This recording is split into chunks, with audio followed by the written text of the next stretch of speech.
This current affairs classes. So feeling of the prelims perplexity.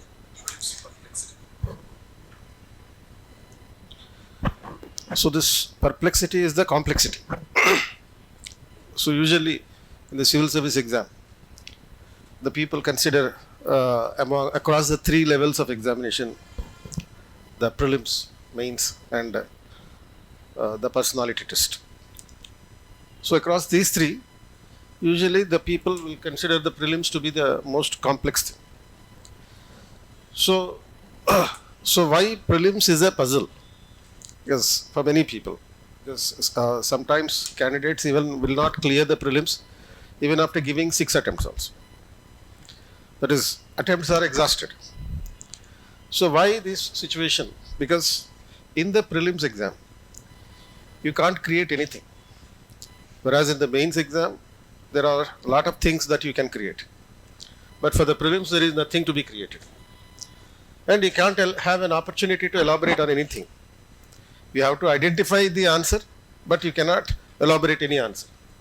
So you just have to know the answer. You should know the subject, that's all. And you have to know the answer, and you don't know the source of the questions also. Because suppose if I ask you, what should be the question paper, what should be the newspaper that you have to read for clearing the civil service exam? You say, generally people say, not generally, 90% of the candidates will say that it is the Hindu. So who said that the Hindu should be the reference material for understanding the current affairs? Did UPSC anywhere suggested that Hindu paper is a reference paper? Then some of you may say that you said that. But in the recent times, I am not saying that. I would have suggested you to read the Hindu paper 10 years before. But during the last 5-6 years, I am not suggesting the candidates to read the Hindu paper. Because you are supposed to know the current affairs, not the news items. And that too, the news items that will radically criticize the government should not be read at all. And Hindu paper is radically criticizing the government. And there is no need for the government, UPSC, to depend on such leftist ideology oriented Hindu papers. And usually you need to know only the current affairs of national and international importance. That you have to identify, that's all. So there are thousands of resources in the recent times for current affairs issue. And even for polity, people generally would recommend you to read the Indian Polity by Lakshmikant. Of course, this is a good book. But however, that was not referred by the UPSC. UPSC as a government agency would consider the standard books to begin with only the NCERT textbooks. School textbooks are the fundamental standard books.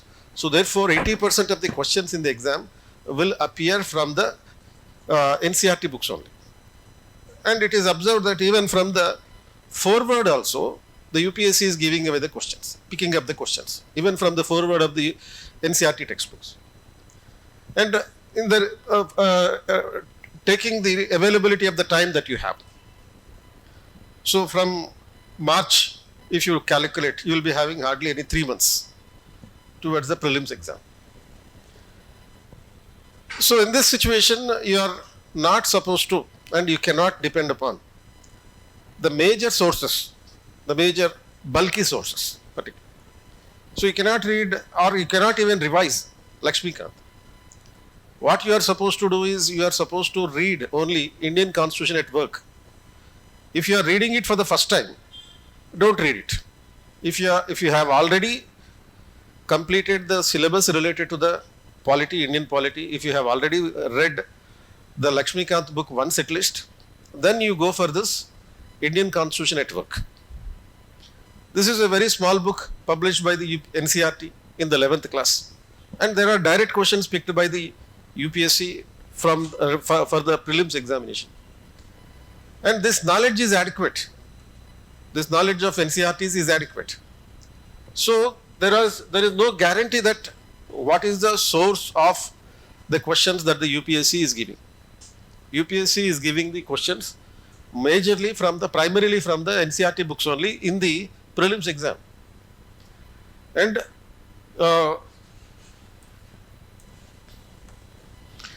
so if you look at the prelims general cutoff from 2018 during the last 5 years.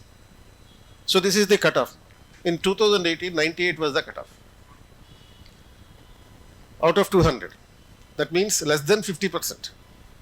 Last mark that the candidate was passed was at 98. And in 2019 also it was 98. 2020 it got reduced to 92.51. Further declined in the 2021 paper. Every year the number of cutoff marks is declining to 87.54. 2022 slightly increased by 1 mark, not even 1 mark, less than 1 mark, 88.22. 2023 will be known after the final result is announced. So this is not yet announced. So meaning if you perform anywhere between 50%, 48% to 50%, that would be adequate. But this will create a lot of anxiety in you immediately after the prelims exam. Your target should always be between 60 to 70. 60 to 70 questions means minimum you should be thorough, you should be confident to score between 120 to 140. But even the candidates who have completed, those who have exhausted 6 attempts, could not clear the prelims is because they could not realize what actually is UPSC is expecting from the candidate. So general mistakes that candidates will be making in the preparation would be ignoring the test series or writing too many test series. Both are dangerous. Some candidates I found that they join a test series. You can join the test series anywhere in the world. Even if a test series is being conducted by the government of America, you can join that. But finish the test series thoroughly, comprehensively. Only one test series would be adequate. But most of the candidates join the test series, they take 1 or 2 tests. After taking 1 or 2 tests, they find that their preparation is not adequate and they stop writing the test from the 3rd test. Don't bother about how many marks you are getting in the test series. If you join a test series in Delhi online or if you join a test series in Chennai, that doesn't matter. But whether you are writing the test series or not is important. So that you will have that feeling of writing the examination. You are supposed to have that attitude of writing the examination. In the midst of 100 students or 200 students, if you are writing the exam, that feeling of writing the examination and capability to sit for 2 hours, that you should develop. The capacity to sit for 2 hours in the examination hall without moving should be developed. For that matter, you are supposed to take a test series. Should not ignore the test series. Or there is another problem with some candidates, they write too many tests. Why do they write the too many tests? Because they find some new type of question in some other test series apart from what they are writing. So this kind of multiple test series, more than one test series, will be very dangerous. It will create only a confusion. You don't have to answer 1,000 questions. You don't have to answer 10,000 questions. You have to practice just 2,000 to 3,000 or maximum 4,000 questions are adequate. Then OTT revision. What is OTT revision? Revising Prime Video. It is not the OTT. This is over the top revision. Over the top revision means the revision of a subject just for namesake. Peripheral revision of the subject. At this moment of time, in the last 3 months, during these last 3 months, what you are supposed to do is revise only those points which are to the point important for the examination.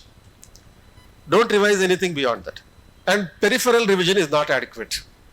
Then information overloaded with the current affairs. So because we have thousands of current affairs magazines available, and this information overload, lack of information was the problem once upon a time. Before 2012, people had the problem of inadequate information. When the CSAT was introduced in that year, then the software engineers have entered into the civil service examination system and they have developed this multiple sources of current affairs. And as a result, we are overburdened with information overload. This is more dangerous than having no information at all, because you don't know where to pick up the strings. Then another problem is fear of missing out. What is this fear of missing out? That you have the fear that I may miss a particular point in a particular notes. If I don't read a publication, I'm missing out something. This kind of fear should be avoided, because ignoring the revision will be the problem. When you have the information overload, when you have this fear of missing out a particular topic or a particular book, textbook, then you will be ignoring the revision. Ignoring the revision is the biggest sin. It is not just a mistake. It is the biggest sin that you will make. And because of that sin, you exhaust your 6 attempts. So don't read anything. Don't read anything that you cannot revise. Read only those things that you can revise. So more particularly at this point of time, if you are having thousands of materials also, throw away all these materials. Just throw away. Though you have bought them for a price, just throw it away, because this price is not important than your service. So retain only one resource. Any resource will be adequate. I am not saying only to read only the CARE, the current affairs, reverse engineering, current affairs published by 21st century. I am not saying only to read only that. I am asking you to read any one material, but revise it as many times as possible. At least minimum 2-3 times you have to revise the things. If you do that, then you clear the prelims. So there are certain high yielding varieties in the prelims exam. What is this high yielding varieties? Not agriculture. There are certain high yielding topics in the civil service exam, whereby examiner will repeatedly ask those questions. Suppose in every subject you will find those things. Example, Buddhism in the history. There is no question paper, there will be no question paper in the civil service exam without a question on the Buddhism or at least Jainism. If not Buddhism, at least Jainism. Then parliament. In polity, parliament, definitely there will be a question about the parliament or the laws enacted by the parliament. Directly about the structure of the parliament, powers of the parliament, procedure in the parliament, those things have to be constituted. Suppose this time they may ask you about how to suspend MPs in the parliament, because as many as 145 MPs have been suspended in the 2023 winter session, which is the biggest in number so far. The last time they have suspended in the largest number was in 65 members have been suspended at a time in a particular session. That was in 1989. And after that, now again in 2023 December, the Lok Sabha and Rajya Sabha have suspended 145 MPs together. So there may be a question about the procedure of how the MPs are suspended in the parliament. What is the difference between the Lok Sabha and the Rajya Sabha in the suspension of the parliament members? And suppose in the environment and ecology, a possible question, a most high yielding variety question is the Ramsar sites. There may be a definite question very frequently. The questions either directly or indirectly they are asking about the Ramsar sites. Then space technology in the science and technology is another most favorite area for the examiner, which is considered to be the high yielding varieties. And because of this, there will be repetition of the question. Suppose in the NCRT 11th class book, what is that? The Constitution at Work. First chapter, for the past 4 years, every year definitely there is a repeated question. And the question is all about what is Constitution. A simple question they have been asking is what is Constitution. Constitution, and even the options are also repeating. What is the option that they are giving? That the Constitution, the purpose of the Constitution is to impose restrictions on the powers of the government. This is the question most favorite to the examiner. And during the past 4 years, there is a repetition of this question about, this is what is called as the constitutionalism. And this question is being asked from the first unit in the Constitution at Work in the 11th class NCRT book. So if you could able to understand and identify those repetitions, those high yielding areas, then you can clear the exam. And how you can understand and identify those high yielding areas is based on the previous year questions. if you could able to study the previous year questions. So,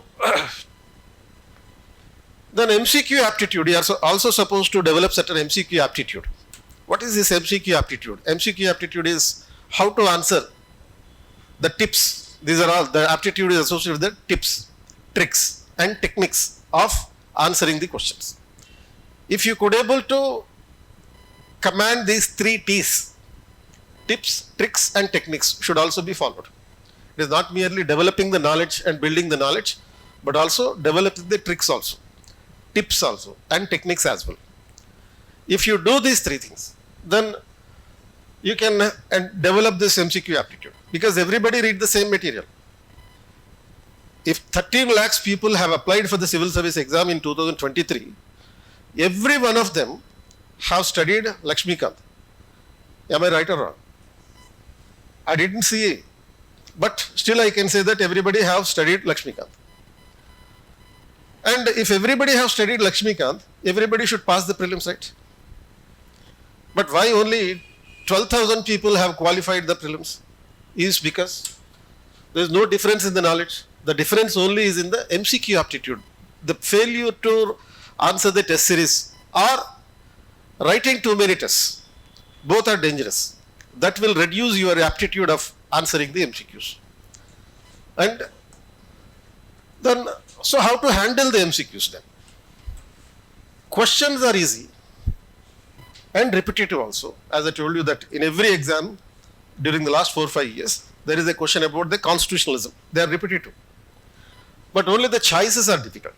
Depending upon the examination level, depending upon the repetition of the question, every year, examination level means if you are writing a group 4 exam, level of questions will be low. Not level of question will be the same from group 4 to group 3, group 2, group 1 and civil services. At all the 5 levels, question will be the same. But the options given, ABCD options given will be made difficult. That's the only difference. So therefore, what you are supposed to understand, prelims answering requires at least 3 rounds of reading the question paper. You are supposed to read the question paper 3 rounds, but it should be done along with marking the answers, not in the OMR sheet. Because I think in the OMR sheet you have to bubble the circles with a ball pen, right? So when you are bubbling the circle with a ball pen, you will not have the possibility of replacing the answer with A to B or B to C. So you are supposed to mark the answer in the question paper itself with a pencil marking. You can make the pencil marking. So first round, the very speed reading. Second round, quick reading. Then third round, super speed reading. So there will be differences in the timings where you have to spend the time. So in the first round, what will happen? What you do generally? Answer only those questions which you are 100% sure. Because there will be at least 20 questions in the 100 questions, among the 100 questions, which everybody can answer. Minimum 20 questions will be there. And if you are prepared well, if you are one among those 4,50,000 people, who are these 4,50,000 people? 13 lakhs applied, but actually attended 4,50,000 people. And those 4,50,000 people are the prepared persons, the candidates who have moderately prepared at least, if not beyond the limits. So if you are one among those 4,50,000 people, your preparation will be moderately high. So you can answer another 10 questions apart from those 20 questions, which everybody can answer. Meaning your 1/3 task is completed in the first round. So mark the answer in the question paper, not directly in the OMR sheet. Then don't read these questions in the second round or third round, because already you have marked. Since you have marked the answer, you need not read them again. Then read all the 100 questions in the first round, so that you can identify what areas, what question that I can answer easily. Then while reading, mark the correct and confident answers only. And these are the questions where you apply minimum or no guesswork. Usually in the second round you go for the guesswork, but in the first round you should not make any guess, because you are very confident about those 20 questions which all the 4,50,000 candidates can answer. And since you have read better and prepared better, you can answer another 10 questions or another 15 questions at least, because your preparation is moderately high. And so therefore, you need not apply the guesswork here. Then these questions are around 30 to 35.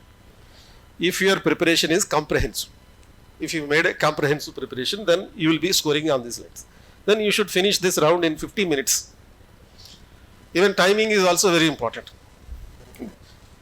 Then second round.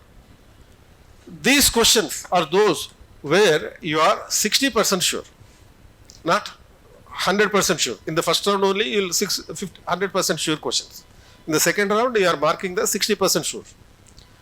Meaning, whereby 40% you have to make the guesswork with reasonable analysis of the question. Reasonable analysis of the question.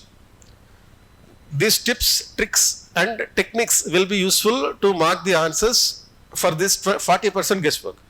So in this round, read only the unmarked questions, because in the first round you have marked at least 30 to 35 questions, and in the second round leave them away and read only unmarked questions. So these questions are around 30 to 35, where you have to play a little bit guess, not a flying guess, a reasonable guess with your knowledge by applying the elimination techniques and other things. Because when you know half of the answer, you can apply the elimination technique. And you should finish this round in 30 minutes only. So first round has to be completed in 50 minutes, second round in 30 minutes. Then what about the third round?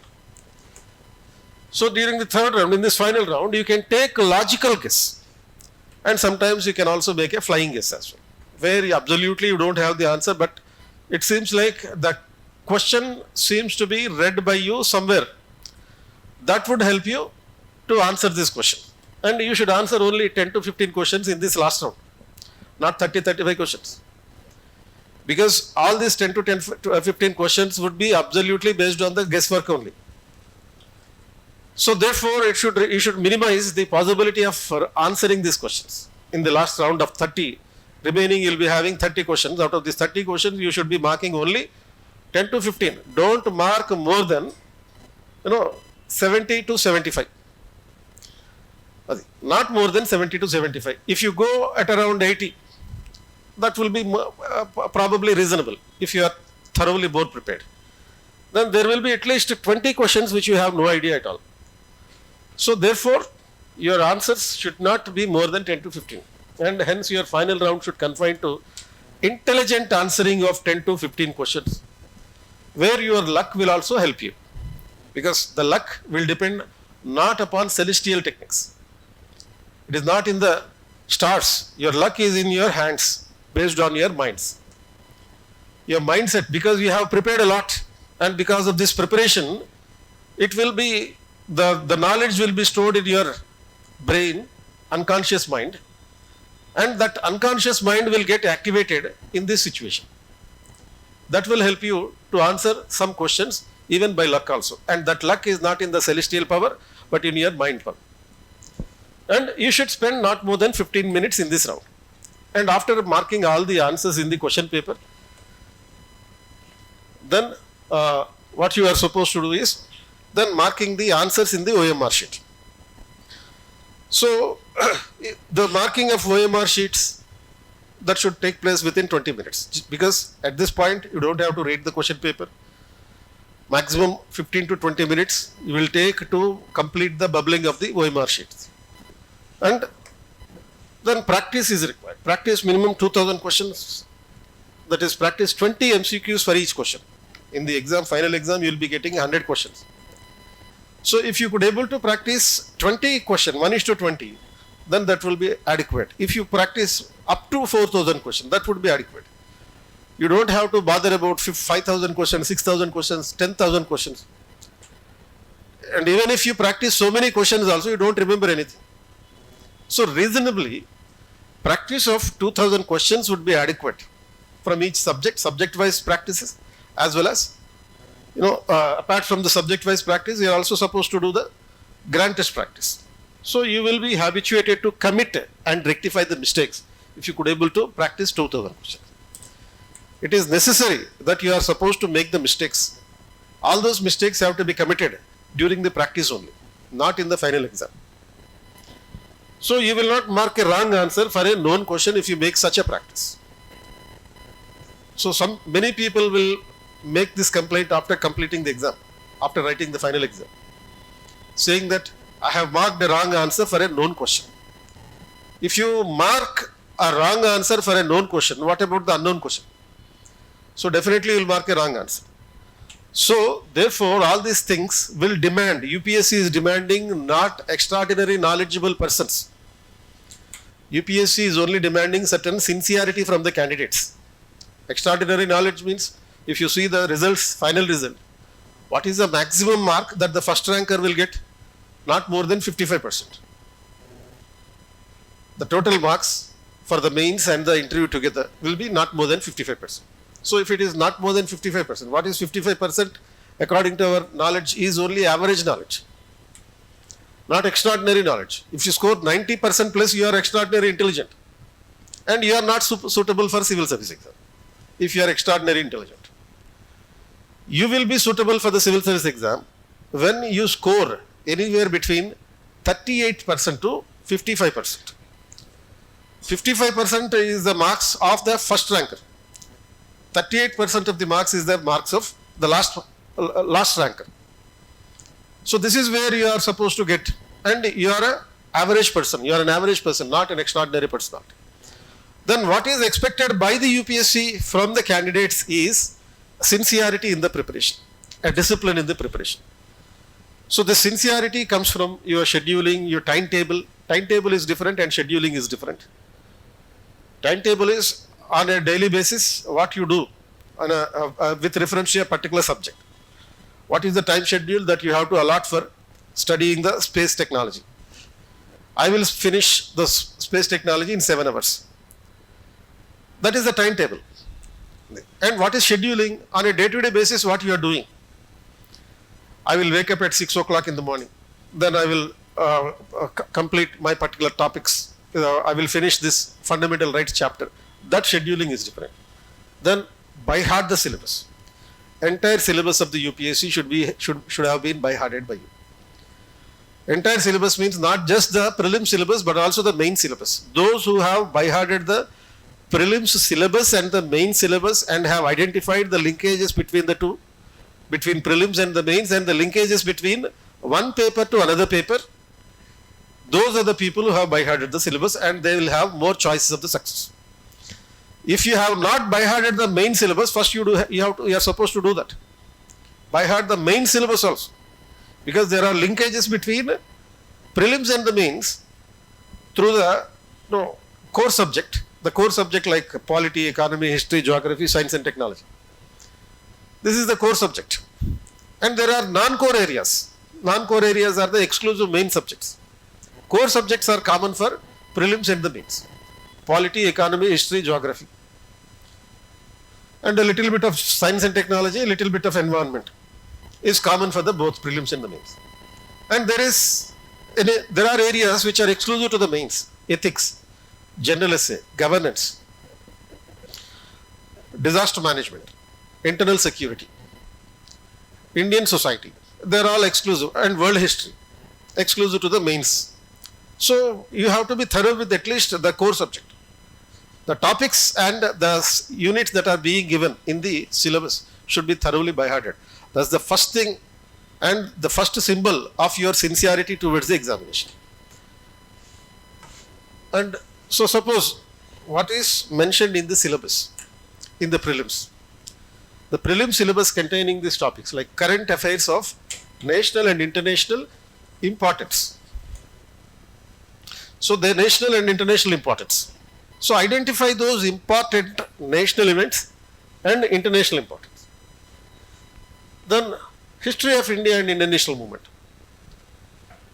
History of India means ancient, medieval and modern.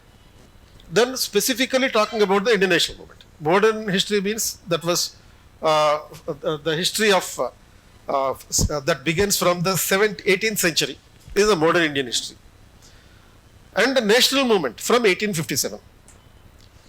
So this, if you read the previous year question, if you have observed the previous year questions, if 15 questions are asked in the entire history part, including the art and culture, there will be 7 questions from ancient, medieval, modern and art and culture together. 7 questions or 8 questions will be there from the national movement. And you don't have to read the big books again. What are the big books like heavy books? Those heavy books are not required again. Only NCERT is adequate. If not NCERT, go for the spectrum, that would be adequate. It is useful both for the prelims and the mains. And people will also focus heavily on the art and culture also. But art and culture also should be focused only from the NCERT books only. Because hardly there will be 2 to 3 questions which you can cover from the medieval India 11th class or ancient India 11th class book. You don't have to go beyond for the 2 or more, 3 questions given from the art and culture. Then Indian polity and governance. This governance is different in the prelims and the mains. In the mains, there is a specific syllabus for the governance. There is a description of the governance syllabus in the mains, which is related to the administration of the government of India.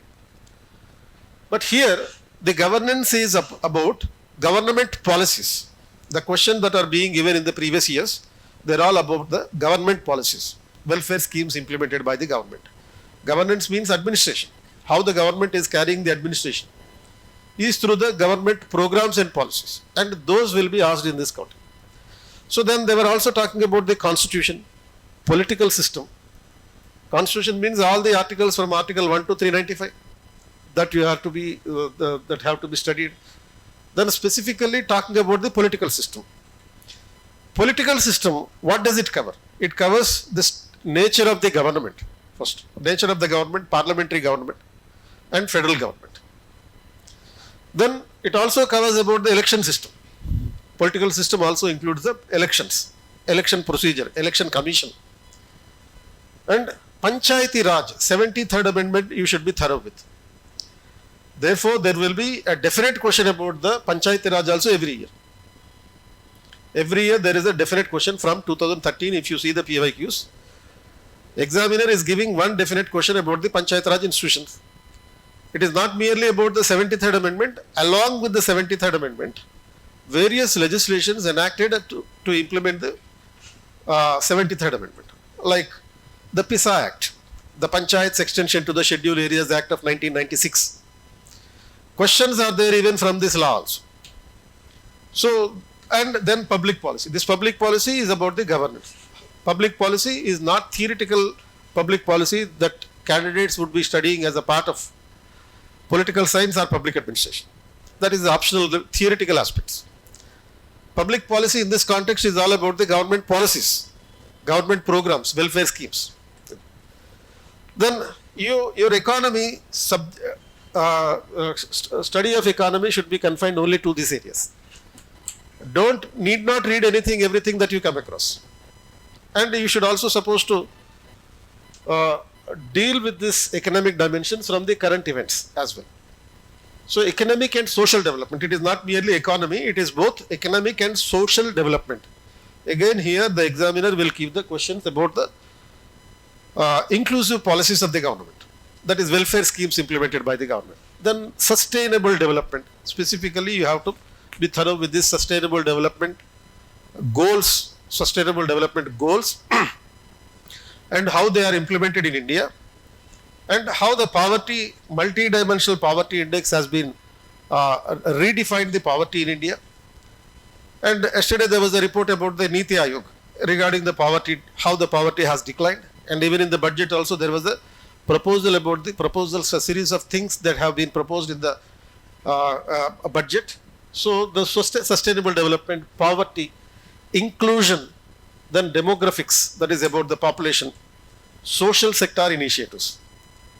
So all this wording is very much important for the examiner. The examiner is not going beyond this wording in giving the questions. Then general issues on environmental ecology, biodiversity, climate change, that do not require subject specialization. So where you are supposed to focus on the policies of environment, international treaties and agreements of environment and ecology. So that is where you don't need any subject specialization. You don't have to be an environmentalist. Then general science. The questions will be given only given from the general science, including physics, chemistry, geography, physics, chemistry and biology. So those are the general science related areas. Then what about the technology? The technology related questions are connected with the current events of the national and international importance. So contemporary technologies are being focused by the examiner. So similarly, you are also supposed to focus on the CSAT as well. Don't ignore the CSAT. You have to practice CSAT at least 2 hours a day. Minimum 2 hours a day you have to practice the CSAT. Because most of us are non-maths background students. We are very strong in the maths. So therefore you are supposed to have a practice of 2 hours. What you have to do in this 2 hours of practice? Anything that you come across in the R.S. Agrawal book or the previous year question, that would be adequate, and focus more on the comprehension part. So we have the comprehension, the interpersonal skills including communication skills, logical reasoning, analytical ability, decision making and problem solving. These terms are important, what the examiner is using. Then general mental ability, basic numeracy. Then data interpretation, including the charts, graphs, tables, data sufficiency. So they would be asked by linking them to the administrative system. So current affairs, the special focus to be added to the current affairs, that is, there will be 3 types of questions in the current affairs. Direct current affairs. Any event will be picked up by the examiner, then the question will be asked directly. That is the direct current affair. Say suppose there may be a definite question about the G20 and its the resolutions taken in the G20. The G20 meeting, whatever the final resolutions have been taken, there may be a question about that. Then subject oriented current affairs. Even if it is a static subject, a polity question, a history question, geography, these questions will be asked with the subject orientation. So you may be given a question which looks like a static one, like what is the procedure of selecting the chief election commissioner? That looks like a static one, but no question in the subject matter, static subject, will be asked without a reason. The reason would be a current issue behind that, because the Supreme Court has given a judgment about the selection of the chief election commissioner and other commissioners, and the government accordingly, the parliament has also enacted a CEC and other election commissioners appointment act, service conditions act.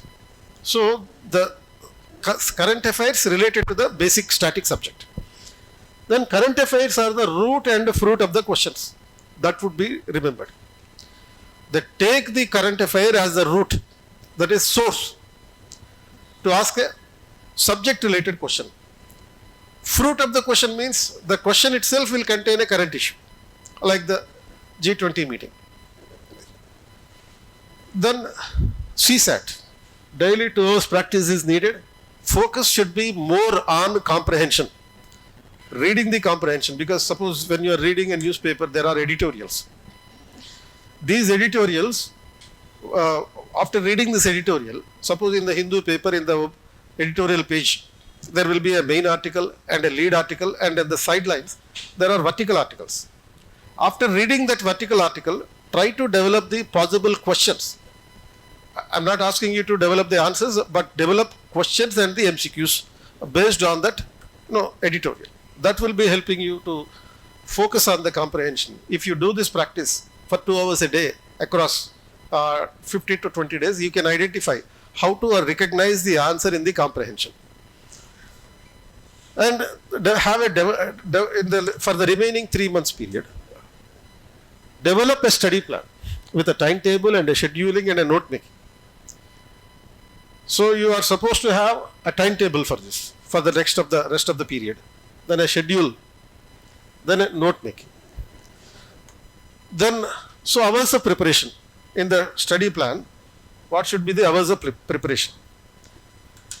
So usually everybody, almost out of the 13 lakhs people who are applying for the civil service exam, only 4 lakhs 50,000 are actually writing the exam, and those 4 lakhs 50,000 people will be spending at least 8 hours a day. This is the average time that everybody is spending. 10 hours is good. 12 hours is the best. And if you have to do anything better than the best, it should be 14 hours. Because out of this 4 lakhs 50,000 people, only 1,046 people will get selected. Not more than this. These 1,046 people, that is the number of posts to which the candidates will be getting selected, would be doing something more than the remaining people. Out of this 4 lakhs 50,000, 1,046 will be doing at least 1 hour more than the remaining. Then you may raise issues like, if we spend 14 hours a day, what about the brain heating and blasting of the brain? All those issues will arise. But if you feel that I am spending very hard work, I am doing very hard work, then you stop preparation. You don't have to do the preparation. If you are not in this particular category of doing better than the best, then daily scheduling, not timetable. Timetable is concerned with the subjects. 5 hours spent on core subject. What is the core subject? Polity, economy, history, geography, or science and technology. If you have a daily one subject, not all the 5 subjects together. Suppose if you have scheduled polity for 3 days. So for all these 3 days, 5 hours should be allocated only for the polity. Then 2 hours current affairs. Read the current affairs, which are useful for the basic subject as well as direct current affairs. Then 1 hour for the MCQ practice. Do some kind of, because I have suggested you in the beginning itself, some kind of MCQ practice is necessary, direct test series or anything else. 2 hours entire day revision before you go to bed. Suppose if you say, I am studying only on the bed, I can't say anything. But before sleeping, 2 hours should be spent for the revising whatever you have done throughout the day, right from the morning till the evening, whatever you have done. Whether you have studied the core subject or current affairs or CSAT or MCQ practice. All these things should be very quickly done in 2 hours span. And if you are attending for the current affairs, since you are attending for the current affairs classes, 3 hours classes would be there. Then 6 hours sleep must be there. Otherwise, if you have not spent minimum 6 hours sleep, then you will go faint off in the examination hall. So this is a matter of health. Then 3 hours miscellaneous activities to prepare for various things in your personal life. So this should be the daily scheduling. Based on this scheduling, you can plan your timetable. Then what should be studied? What to be studied? So at this moment, for your quick revision, whatever you have already studied, that should be revised fast. Because most of you would have focused on the NCERT 11th and 12th subjects, economics, history, geography. NCERT 11th class, political science, that is, Indian Constitution at Work, political science, Indian Constitution at Work, NCERT 9th and 10th for the general science. So if this is the criteria, these books can be very quickly revised as well. And you are also supposed to do these other sources also. Like budget, you have to study. But this time, budget is very limited because of the temporary budget and economic survey. Highlights of the economic survey are adequate. Then for current affairs, you either go for the CARE documents from the 21st century. Then modern India spectrum would be adequate.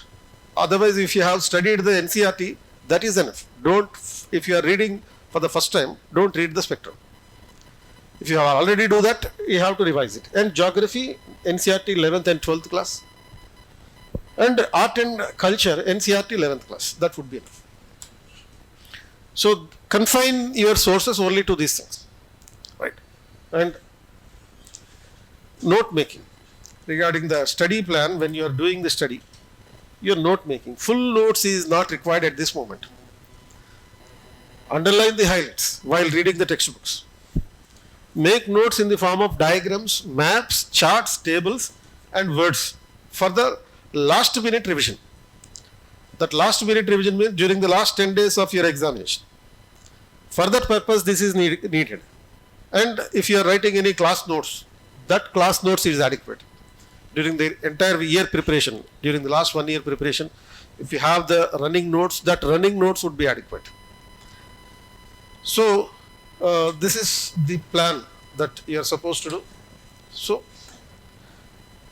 now what we do is subject oriented current affairs, and it will help you to crack those high yielding varieties. It is not HIV, it is HYV. Those high yielding varieties can be cracked if you follow this program. So, so before going into these questions, actually the topics that we study as a part of this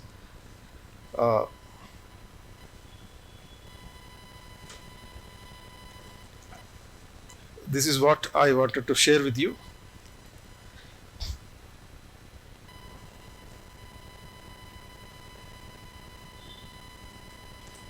All right.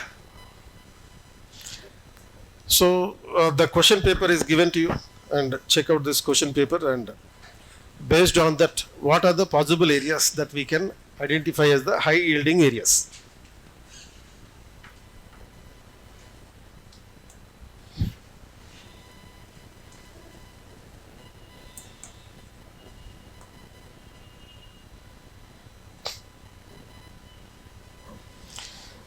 So,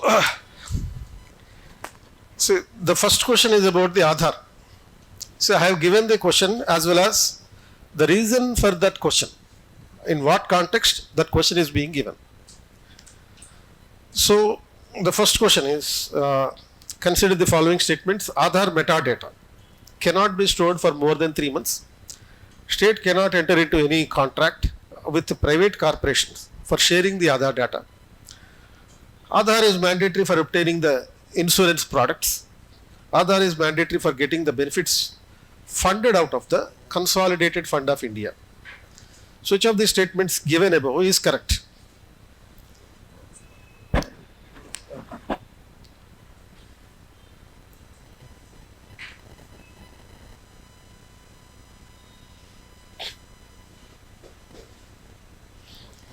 So, this question was given in 2019. And again, this time also there is a possibility of repetition of this question. As I told you that there is a possibility of repetition of the topics and the questions also.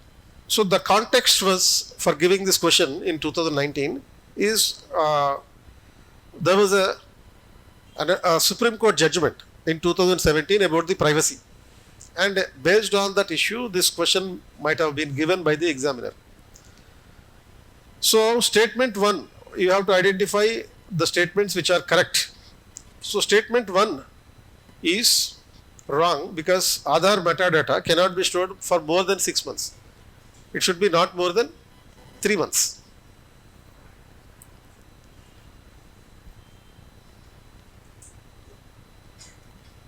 It should be more than 6 months. And statement 2 is correct because private corporations verifying the Aadhaar data is unconstitutional. Statement 3 is wrong because making Aadhaar mandatory for other services apart from welfare schemes is unconstitutional. Statement 4 is correct again. The welfare schemes funded from the Consolidated Fund of India. So therefore, any scheme funded from the Consolidated Fund of India must be based on the Aadhaar linkage. So Aadhaar is mandatory to get the benefits funded out of the Consolidated Fund. So B is the answer for this. Then the possible question that may come this year is this question, the second question is based on the Moody's report on Aadhaar and several other incidents of the Aadhaar data leakage. Because in 2023 around 12,000 Aadhaar data has been leaked out and is posted in a Telegram channel. There is no privacy protection.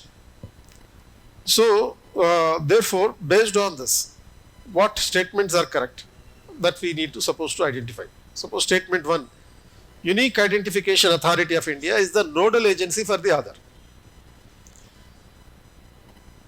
So the objective of the UIDAI is curbing corruption in accessing welfare programs by eliminating the ghost and fake individuals. These are the terms used in the Moody's report. And the Moody's report was also saying that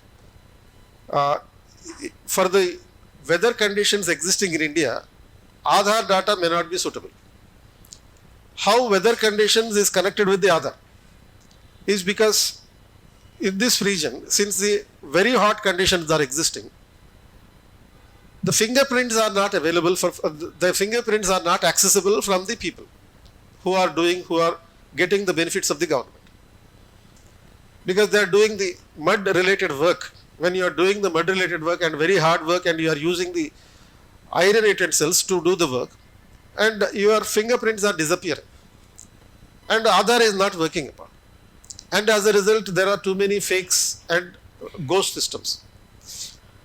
And Aadhaar is not illegal. It is not illegal because it is enacted through a legislation. Statutory status is there. Aadhaar is not illegal because it is enacted by the Aadhaar Act 2016. Then statement 3, during the enrollment for Aadhaar, demographic details of individuals along with their biometric fingerprints and its iris scans are collected. So why they are collected? For authentication purpose. So this makes this because these fingerprints and biometrics will create the unique identity for the individual. But this unique identity is no more a unique identity. Why it is no more a unique identity? Because when there are no fingerprints, there is no possibility of considering something as a unique identity. And multiple times are also, suppose if you are depending on the OTP, these people who are middle persons, the middle agents would be taking the OTP of the candidates of the people who are mostly illiterate for several number of times. If you get the OTP for several number of times, every time you are getting the OTP, you will be giving the same to the agent, the middleman. So there is no safety about it. And fourth statement, JAM Trinity is rationalization of subsidy system. What is this JAM Trinity? JAM Trinity is the Jan Dhan Yojana, Aadhaar card and mobile phone. These three are the linked together. This is known as the JAM Trinity. So Jan Dhan Yojana bank account, Aadhaar card and mobile phone, all the three numbers will be interlinked. So this connectivity will help to directly transfer the benefits to the customers to their bank account, linked with the mobile Aadhaar, so that it rationalizes the subsidies. Because the subsidy, suppose even for the LPG gas subsidy that we are taking, is directly deposited in our bank accounts. So otherwise it used to be given to the dealers earlier. Now because of the Aadhaar system, which is linked to the mobile phone number and further linked to the bank account, subsidies are not given to the dealers, they are directly deposited into our personal accounts. So therefore, answer is A. So in this statements, ghost and fake individuals is a keyword that is being used. So what is a ghost thing and what is a fake thing? An individual is called a ghost if they access the ration in the name of a dead person. If somebody is dead and in the name of that dead person, if you are claiming the ration or any other benefits, then you are claiming the ghost. And if a person will be considered to be a fake if they access the ration or any other benefits of the government, even though they are not officially entitled to it. So this is where fake ration cards will be eliminated.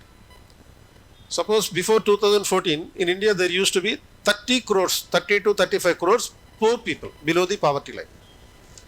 Now the government is saying that we have saved 25 crore people from the poverty, out of the poverty, particularly multidimensional poverty index. Earlier before 2014, poverty was calculated only based on the monthly income and only based on the calorie rate, how many calories that you have eaten, and that too differently in rural areas and urban areas. This kind of calculations we are not seeing in the newspapers or anywhere else in the textbooks also during the last 10 years.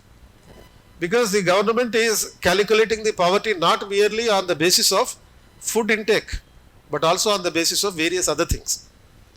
Apart from the food, the government is also calculating the poverty in terms of how best you are doing with reference to your health and education, and also social criteria.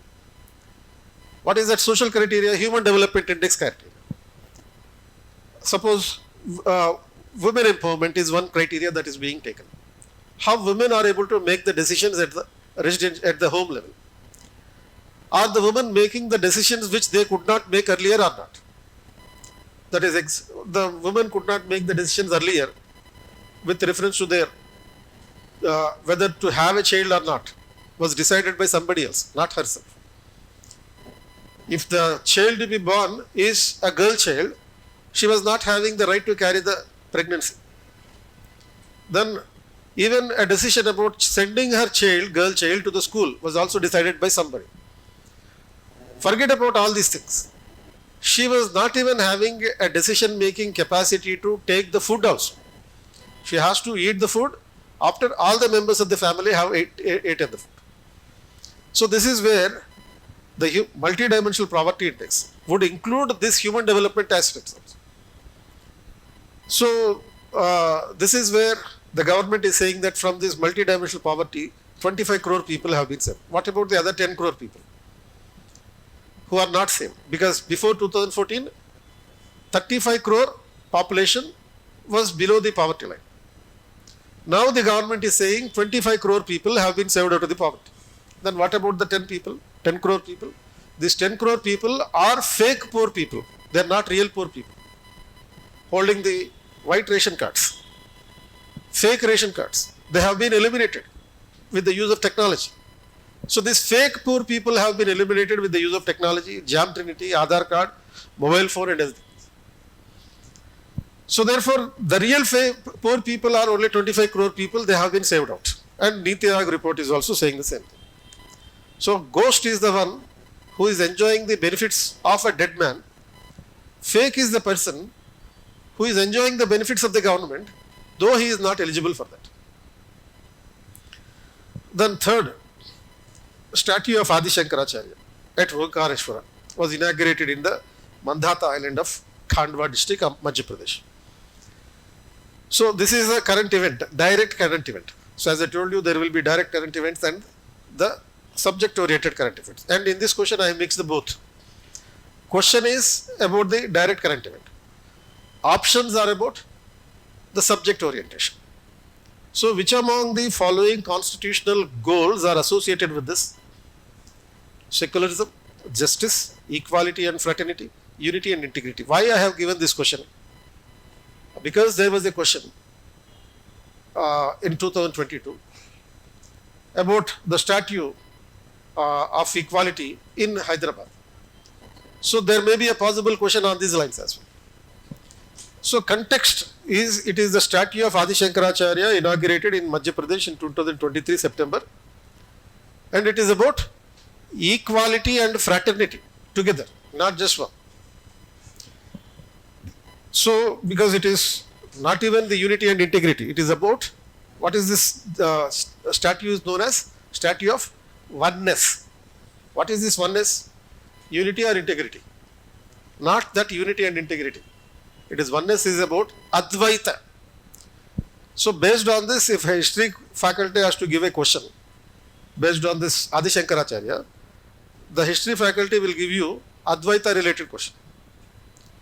Advaita. Dvai means two. There are no two gods. There is only one God. That is the oneness. There are no two different people. All the people are one, belonging to the same genus, and that is the human character. So oneness is the idea behind this. So equality and fraternity is talking about this. So C is the answer. So in the recent times we have several statues like Statue of Equality in Hyderabad. Sri Ramanujachari statue opened in 2022, and there was a question in the 2023 about this particular aspect. Then Statue of Unity. Statue of Unity is in Sardar Vallabhbhai Patel in Gujarat, Kevada.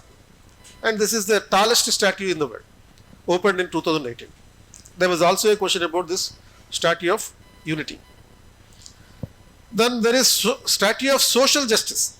Now, the most recent one being the Statue of Social Justice, opened in Vijayawada. That is Dr. Ambedkar statue in 2024, and it is the world's tallest Ambedkar statue. World's tallest statue, Sardar Vallabhbhai. World's tallest Ambedkar statue is Statue of Social Justice in Vijayawada, opened in 2024 January. Then Statue of Oneness in Omkareshwara in 2023.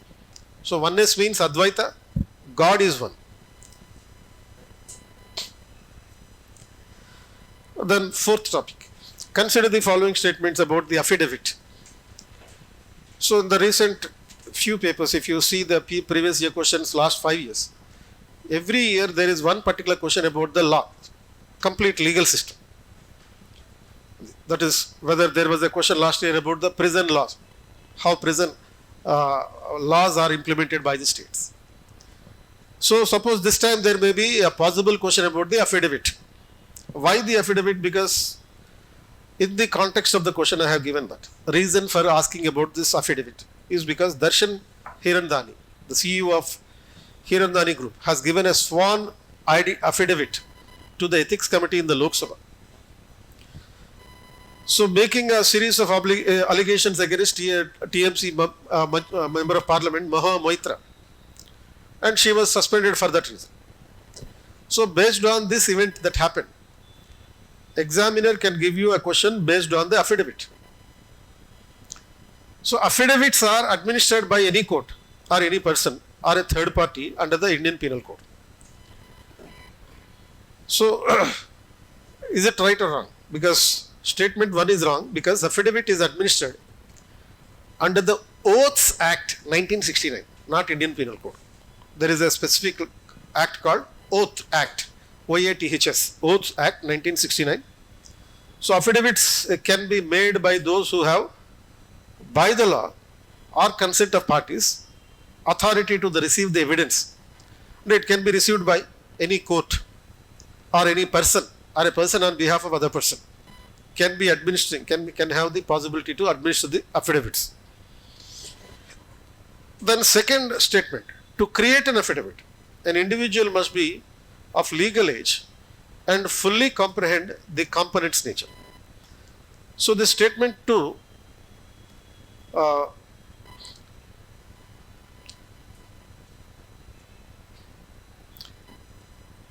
is correct, because to create an affidavit, individual must be of legal age, minimum 18 years or above, because when you are making a promise, a minor's promise will become an obligation for the major to fulfill it. So through the affidavit, what you are saying is you are promising something to do.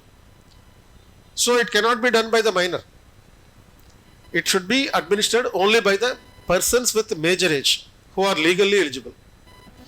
Then the third statement, the individual must not be insane or rendered unconscious for not knowing the purpose of the affidavit statement, is also correct. Because mentally weak people cannot administer the affidavit. Then notary of the affidavit is compulsory. When you make a statement in front of the court, it is not necessary that notary has to be done. It is not necessary that the notary has to be done. So 4 is wrong, 1 and 4 are wrong. So answer is B, 2 and 3 are correct. But if you make the notary of the affidavit, it will add additional legitimacy to the claims made by the affidavit. It is only providing an additional legitimacy, that's all. But it is not compulsory that the affidavit has to be notarized. Then consider the following statements about the sovereign AI. So this sovereign AI has been in the news for a long time. Sovereign artificial intelligence, because it is connected with the government sovereignty. the sovereignty power of the state. State is internally sovereign, externally sovereign in the traditional textbooks. But at present, state must be not only internally and externally sovereign, it should also be sovereign online, which is beyond the ideologies of the traditional political science thinking. Traditional political science thinking is only about internal sovereignty and external sovereignty. But today there is a demand for the online sovereignty also, in the context of the emergence of the artificial intelligence. So there was in the recent years, recent months and recent weeks also, the discussion about the artificial intelligence sovereignty is gaining momentum in the entire world, not just in India. In 2023 November, the Minister for Electronics and Information Technology has made a proposal that India is going to have a sovereign artificial intelligence very soon. Yesterday, a CEO of NVIDIA company has visited India, and he was also talking about the sovereign artificial intelligence. NVIDIA is another major company in the world, emerging more richer than Amazon. Amazon is completely different and NVIDIA is a different thing. NVIDIA is manufacturing the microchips. The microchips which are useful for the artificial intelligence requirements. So this company is suggesting the governments to formulate a sovereign artificial intelligence. What does this sovereign artificial intelligence stands for? Sovereign artificial intelligence stands for government's own control over its own artificial intelligence. It should not depend upon the corporate companies, because as of now, only corporate companies like ChatGPT is providing the artificial intelligence services of artificial intelligence. Microsoft is involved in that. Google is also involved in that. So corporate companies are offering these things, but government cannot depend upon these corporate companies, because you can create the fake people, fake voices, fake images, fake videos. Everything can be fake, and even if that fake image seems to be fake, they are rectifying it to look like a real thing. So now the government is supposed to have a control over the system. Hence this debate about the sovereign AI is gaining the momentum around the world. So what are the statements about sovereign AI are correct?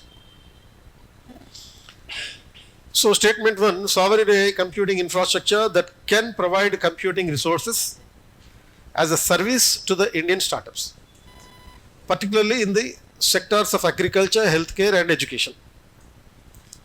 So this is what the government statement is all about.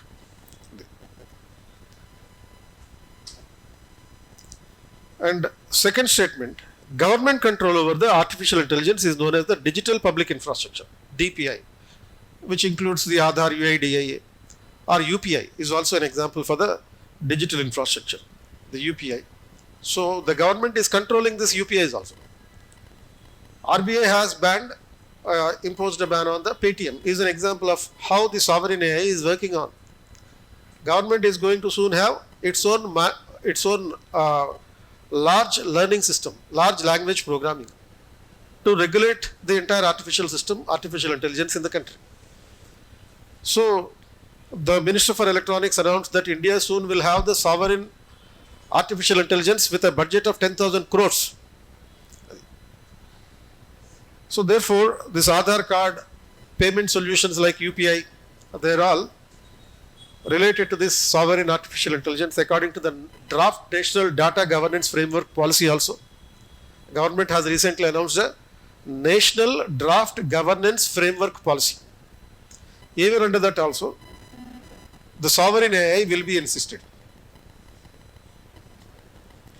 In simple, sovereign AI means government is not only having control over its people, having the ability to take the decisions internationally, that is internal and external sovereignty. Even with reference to the online artificial intelligence, government will have independent decision making without depending upon the corporate service providers. Then sixth question, which of the following are exemption to the anti-defection law? So why this question? The context is given, anti-defection issues in AP. In AP, several MLAs have been dismissed recently on the grounds of anti-defection law. And Maharashtra, another case study regarding the anti-defection law. Jharkhand, Rajasthan, and in the Lok Sabha also there were issues regarding the anti-defection law. So the examiner can give questions based on the anti-defection law. The question is about the exemptions. Earlier there used to be an exemption like 1/3. If 1/3 members of a political party who have got elected to the Lok Sabha or to the state legislature, if they defected to another party, they will not be disqualified under the anti-defection law.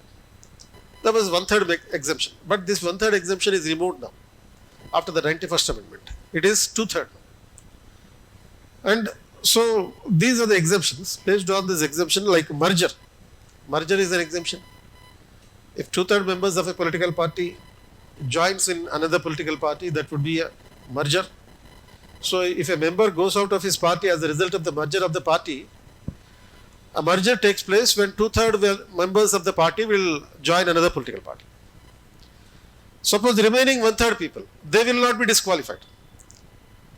Suppose if there are 3 members in a political party, 2 members have joined another party, 1 member have remained. So this person cannot be disqualified for not getting merged with the another party. Konda Sureka is an example of that. And she was not disqualified when the original party was merged with Congress. So that was the merger, and merger, the people who have got merged will not be disqualified, and the people who have not merged also will not be disqualified. Then second exemption is speaker voluntarily giving up the party membership is also an exemption. That means usually speaker belongs to a political party. After getting elected as a speaker, he may resign his party, and it should not be treated as a defection. But usually in India, speaker will not resign.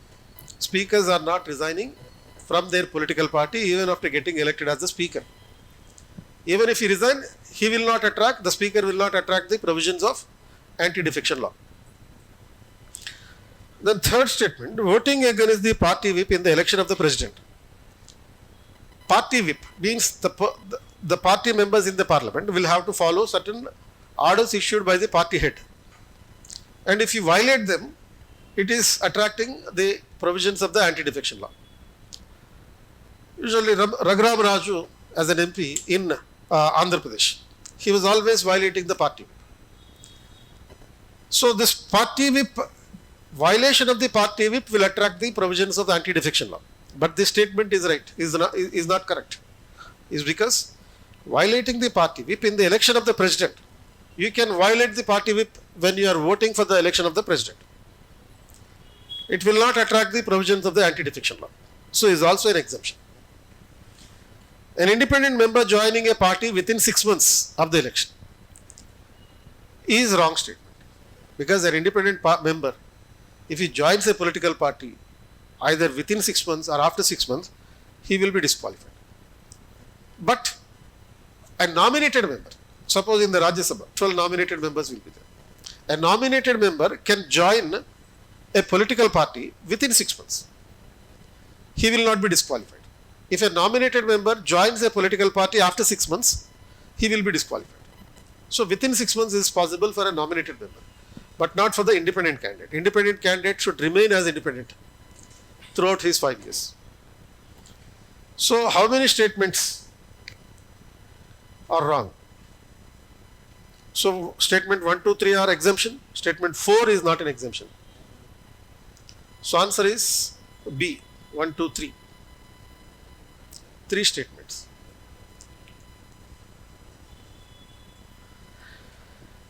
And a simple question, census is mentioned in which of the following list? Why this question? What is the context of this question? Caste census have been undertaken in Bihar and is being ordered in Telangana. So there may be possible question about the census. So census by itself, population census is mentioned in the union list. But however, how Bihar government has ordered for the socio-economic census is because state government can collect the statistics under the concurrent list. In the concurrent list, there is a reference about the statistics of various things. So under the power of collecting the statistics, the government of Bihar has collected the socio-economic census. So as the question goes by, it is only union list. State government can also collect the census, not in the name of the census, but in the name of statistics, which is mentioned in the concurrent list. And then 8th question, a convicted politician is prohibited from contesting the elections for 6 years after the imprisonment. A person imposed with 2 years imprisonment is prohibited from contesting the election. The chief justices of various high courts across the country have to register the criminal cases against the politicians by suo motu. So why this question is given? The context of giving this question is Supreme Court guidelines in the Ashwini Kumar Upadhyay versus Union of India case 2023 with reference to the tainted politicians. So in the syllabus, prelim syllabus, we have a topic. Topic is political system. Under the topic of political system, this question may be asked. So this is about the tainted politicians. Politicians, the elected representatives with the criminal background. Under the Representation of Peoples Act 1951, Section 8, Subclass 3, 1951 Representation of Peoples Act. Section 8, Subclass 3 says, convicted politicians is prohibited from contesting the elections for 6 years after the imprisonment. It will not calculate the duration of the imprisonment. From the date of release from the imprisonment, 6 years the person will be prohibited from contesting the election. So, a convicted politician is prohibited from contesting the election for 6 years after the imprisonment is right under 1951 Representation of Peoples Act, Section 8, Subclass 3. Then a person imposed with 2 years imprisonment is prohibited from contesting the election. So minimum 2 years imprisonment is adequate to prohibit a person from contesting the election. That means the person cannot contest the election during the 2 years of imprisonment plus 6 years after the release. Suppose a person is imposed with 1 day imprisonment. He is eligible. If a person is imprisoned with 1 year, 11 months imprisonment or 1 year, 11 months, 29 days imprisonment, he is eligible to contest the election after the release date. But a person imposed with 2 years imprisonment or more is not eligible to contest the election during the 2 year period as well as 6 years after the release. Then the chief justice of various high courts across the country have to register criminal cases against the politicians by suo motu. So this is what is being recommended by the Supreme Court in the Ashwini Kumar Upadhyay case. In 2023, it directed that the chief justices of high courts have to take it suo motu. Why they have to take it suo motu? It is because the cases against these politicians have to be very quickly disposed of. Why they should be very quickly disposed of? Because their tenure is only 5 years. If within 1 year, if it is not disposed, they will be enjoying 4 years of tenure. Or if the judgment is given after 5 years, then they will be scapegoat. They will not be punished by the law. So suppose Navjot Singh Sidhu was one such person who has enjoyed 2 terms of membership in the Lok Sabha, though he was convicted by the lower court for 6 years imprisonment. Lower court imposed him 6 years imprisonment. He went to the High Court, then he went to the Supreme Court to get the case get rid of. But meanwhile, he has completed 2 terms of the Lok Sabha tenure. Suppose the court has declared this case invalid, the Supreme Court finally. But however, if the Supreme Court has declared this imprisonment as legitimate, this illegitimate person has completed 10 years of membership in the Parliament. So therefore, the Supreme Court is taking the serious concern about this. So earlier in 2017 only, that the Supreme Court has directed the central government and state governments to constitute special courts to deal with the criminal cases against the representatives.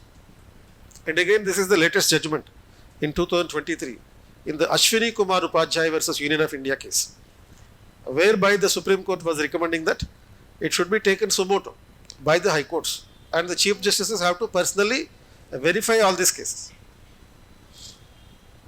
Then related question about the criminalization of politics. Chronologically arrange the following cases of the Supreme Court that has dealt with the issues of criminalization of politics. So, Association of Democratic Reforms versus Union of India, need for reporting criminal antecedents in the affidavit by the candidates contesting the election. A candidate who is contesting the election should inform the Election Commission that there are so many criminal cases against them.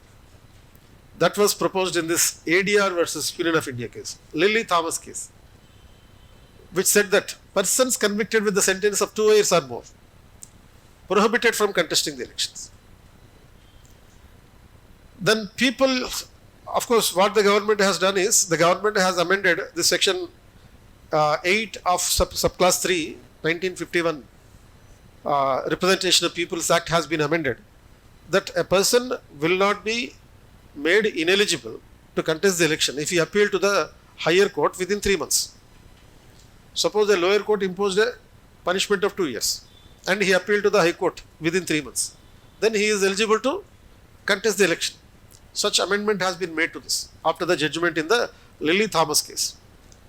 Then PUCL versus Union of India case, in which nota was introduced. The most worst thing that can happen for the Indian election is the nota, because it is a waste thing. Is through nota, what you do, you just express your dissatisfaction, that's all. Who knows your dissatisfaction? Nobody will know your dissatisfaction. And you are not de-electing anybody else. In a constituency, if there are 100 votes, 99 people have voted for nota. One person has voted for A, candidate A. What will happen? A will win the election, that's all. So what is the use of the nota? Nothing that there is some use from this. Brajesh Singh versus Sunil Arora case. No criminal case against the MPs or MLAs can be withdrawn without an approval of the High Court. So this has happened in 2021 in Uttar Pradesh, because the High Court, the police stations were withdrawing the cases against the Chief Minister. Chief Minister Adityanath. And so many criminal cases were pending against him. Though criminal cases were pending against him, the government, the police department was withdrawing the cases. So in this connection, the Sunil Arora approached the government, the Supreme Court, where it was suggested. And Ashwini Kumar Upadhyay case, special courts for extension, expeditious trial and disposal of the criminal cases. So these guidelines were given by the Supreme Court to various Chief Justices of High Courts to quickly dispose the criminal cases involving the MPs and MLAs in 2023. So what is the sequence of these judgments? ADR versus Union of India case 2002. Lily Thomas case 2013. PUCL case, People's Union for Civil Liberties 2014. Brajesh Singh case 2021, that is with reference to particularly Uttar Pradesh. Then Ashwini Kumar case 2017, the last one. So the answer is B.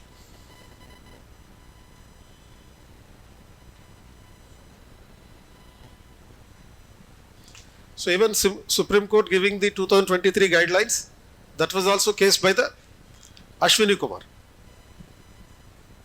This 10th question. This is about the Dam Safety Act 2021. So 2 national level bodies and 2 state level bodies are constituted to implement the Dam Safety Act 2021. So the National Committee on Dam Safety is headed by the chairman of the Central Water Commission, and dealing with the problems relating to dam engineering and dam safety management is the responsibility of the National Committee on Dam Safety. And this National Committee on Dam Safety is responsible to provide the technical assistance to the state dam safety organizations and resolves disputes involving the SDSO. That is the state dam safety organization. So how many of the above statements are correct? So, so this question, context of the question is the damage that happened to the Medigedda barrage on October 4th, 2023, a glacial lake outburst flood in North Sikkim. These two events may motivate the examiner to give a question on the dam safety issue. The National Dam Safety Act of 2021. So only two statements are correct, that is 1 and 2 are correct. 3 and 4 are wrong. So because they are not the responsibility of the NCDS, but they are the responsibility of the NDSA, National Dam Safety Authority. So because if the two national level and two state level bodies are created. So there is a National Committee on Dam Safety is one. National Dam Safety Authority is the two. And similar institutes established at the state level. State Dam Safety Organization and State Committee on Dam Safety. So as given in the statement 3 and 4, they are the responsibilities of the National Dam Safety Authority, NDSA, not NDCS. The National Dam Safety Authority, National Committee on Dam Safety.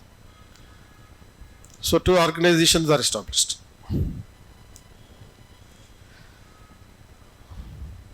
So if there is a failure to comply with the provisions of the National Dam Safety Authority, there is also a punishment, imprisonment up to 2 years. Even Chief Minister can be imprisoned for 2 years for the breach of these provisions, and as determined by the court, and up to 70 lakhs rupees may also be imposed as a fine. Then consider the following about the Deputy Chief Minister. So why this question on the Deputy Chief Minister? Because 14 states at present, 14 states have 27 Deputy Chief Ministers. So that means some states also have more than one Chief Deputy CM. Something like Andhra Pradesh have 5 Deputy Chief Ministers. Telangana has a Deputy Chief Minister.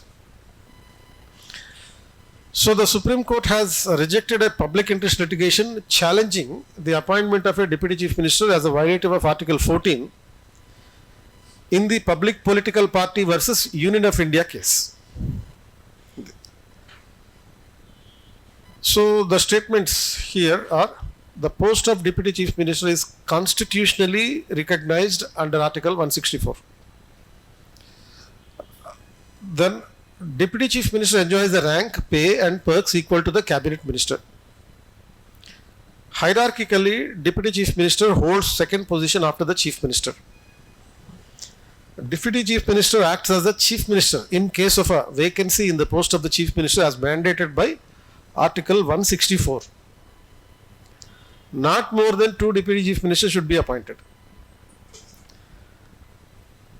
Anugrah Narayan Sinha in Bihar was the first Deputy Chief Minister who worked between 1946-57.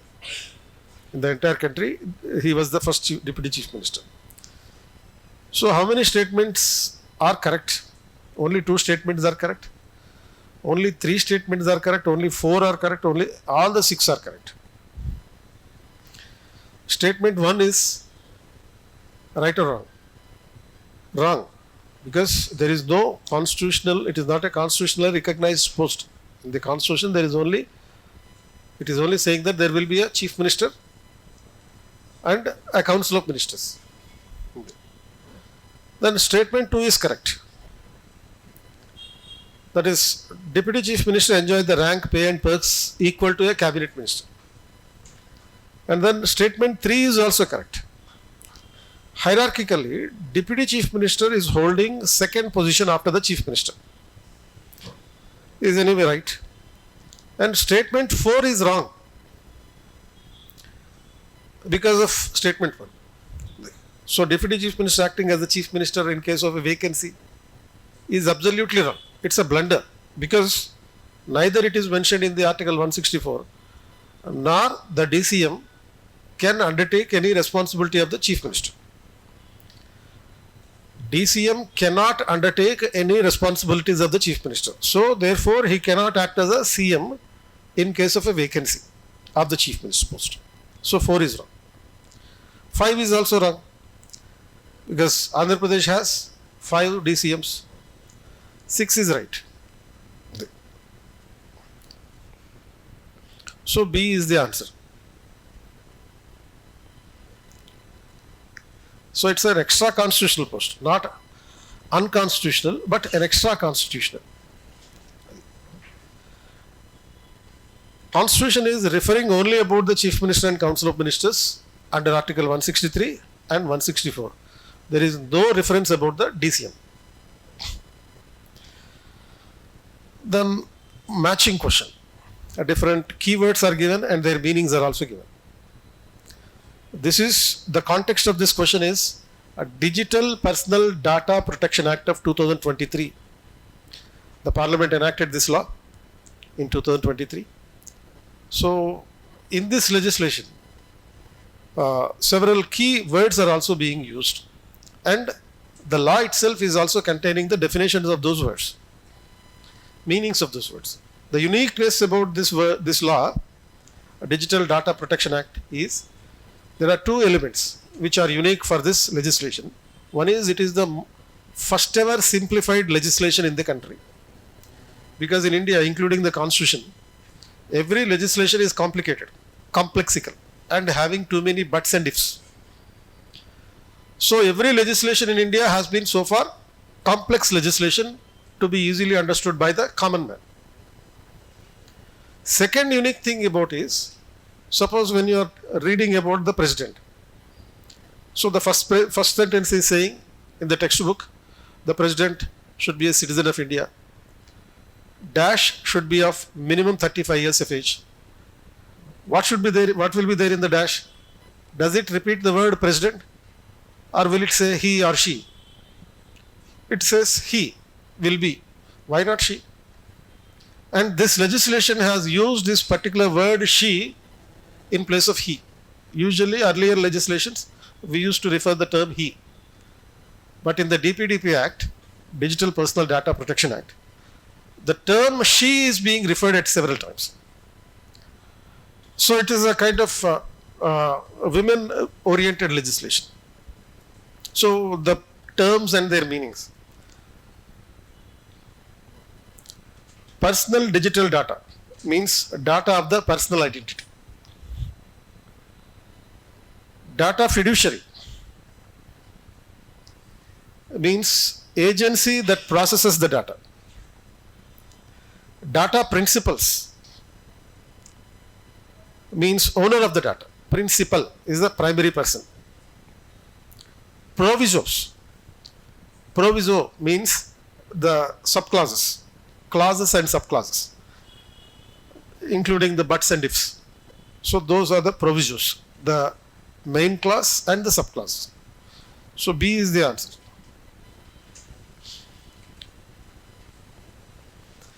Consider the following about the Digital Personal Data Protection Act 2023. The Act applies to the processing of the digital personal data within India only. So there are in every, suppose if you happen to read at least 5 previous year question papers, you can find that certain questions have this term only. If a statement is having the term only, the word only, there is something to doubt about it, because this is known as a trap. Suppose if the statement is saying only, it is confirming the statement that you should understand the statement to be true, but in fact it is not. But it is not the science, it is only a rule of thumb method. Assuming the statement to be wrong should happen only in the rarest of the rarest cases where you can't have the complete knowledge of the question. As I was telling you in the beginning, the second category of questions, where you have to apply 60% of the guesswork, 40% of the guesswork. In that category, you should take this as odd man out, elimination technique. So this act applies to the processing of digital personal data not only within India, but also to the processing of personal data outside India. If it is for offering goods and services or profiting individuals in India. So something like Amazon operating its activities outside India, but providing the goods and services in India for the people of India. So those foreign agencies, foreign corporates are also supposed to abide by the DPDP Act, provisions of the DPDP Act. The Act contains the provisions only the obligations of data fiduciary for data processing. Another trap. Where is the trap? Again, only. Because this Act contains provisions of the obligations of the data fiduciaries for data processing. And it is also not only this, only is a keyword here. So that statement becomes wrong over here. So in this context, it is not only the responsibilities but also the rights of the customers. Not only the obligations of the data fiduciary for data processing, but also the rights of data principal. Customer is data principal with reference to this Act. So you have a right to be forgotten as a data principal. A right to be forgotten means when you are giving your data information to a corporate company, you have a right to be forgotten. That's an obligation for the data fiduciary, a right for the data principal. What is this right to be forgotten? You can get your data erased by the company which is holding your data. Your name, your address, your phone number, your choices, your preferences. Because these companies are using artificial intelligence and they are using the algorithms. The algorithms can understand your personality, can analyze your psychology. So therefore this DPDP Act is also giving you the right, not only the obligation for the data fiduciary, but also the right to be forgotten for the data principal. So the Act contains provision for both imprisonment as well as the penalties for breach of the data. Another trap. So what is the trap here? Is for both is a trap here. And you are in the trap. If you have not read the Act, and if you are answering the question with your general knowledge, then you assume this option 3 to be right. This is where the trap is working well. So there is no imprisonment clause in this entire Act. It is only containing the fine provision. Fine up to 250 crores rupees can be imposed. There is no provision for the imprisonment. Only fine up to how much? Earlier the fine of 30 rupees, 100 rupees or 250 rupees. Suppose in the Right to Information Act, the maximum fine that can be imposed is 25,000 rupees. 250 rupees to 25,000 rupees is the fine imposed in the Right to Information Act. But under the DPDP Act, the fine that can be maximum imposed would be 250 crore rupees on a corporate company if it breaches the data of the individuals, if there is a violation of the data.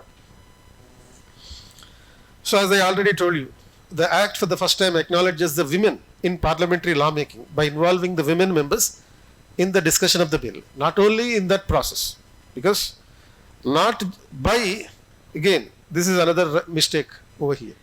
I told you that there is acknowledgement for the first time about the woman. How this acknowledgement was given, I have discussed by referring the word she wherever required, but not merely by incorporating, involving the woman.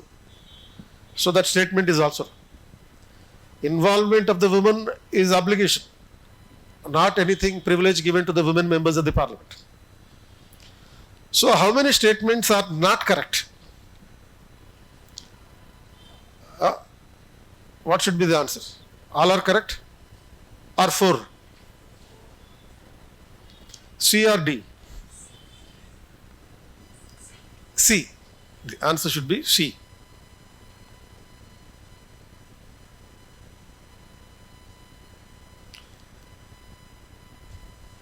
So this bill is a bill of Saral. This bill is also called as a Saral and innovative. It is Saral by using the word she instead of he, for the first time acknowledging the women in the parliamentary lawmaking. Saral means simple. Saral implies, with reference to the DPDP Act, Saral implies simple, accessible, easy to access, rational, and actionable. Rational and actionable. Actionable, L for law. Simple, accessible, rational, and actionable law is the Saral legislation. That is, which is using the plain language, too easy to understand. Wherever there is a complicated word, meaning is also given. It contains the illustration that make the meaning clear. It contains no provisos. If there are provisos, there will be the use of conjunctions. Conjunctions are because, but, and ifs. Indian constitution is known as the pleader's paradise. Why it is called as a pleader's paradise? Because it has too many provisos. Either becauses are used, or ifs and ifs are used, buts are used. Hence it becomes a pleader's paradise. But this law is not like that. There are no use of provisos, and has minimum cross-referencing. So by using the word she instead of he, for the first time it acknowledges the woman's role in the parliament, parliamentary legislation. Next, which of the following are correct about the selection of the Chief Election Commissioner and other commissioners?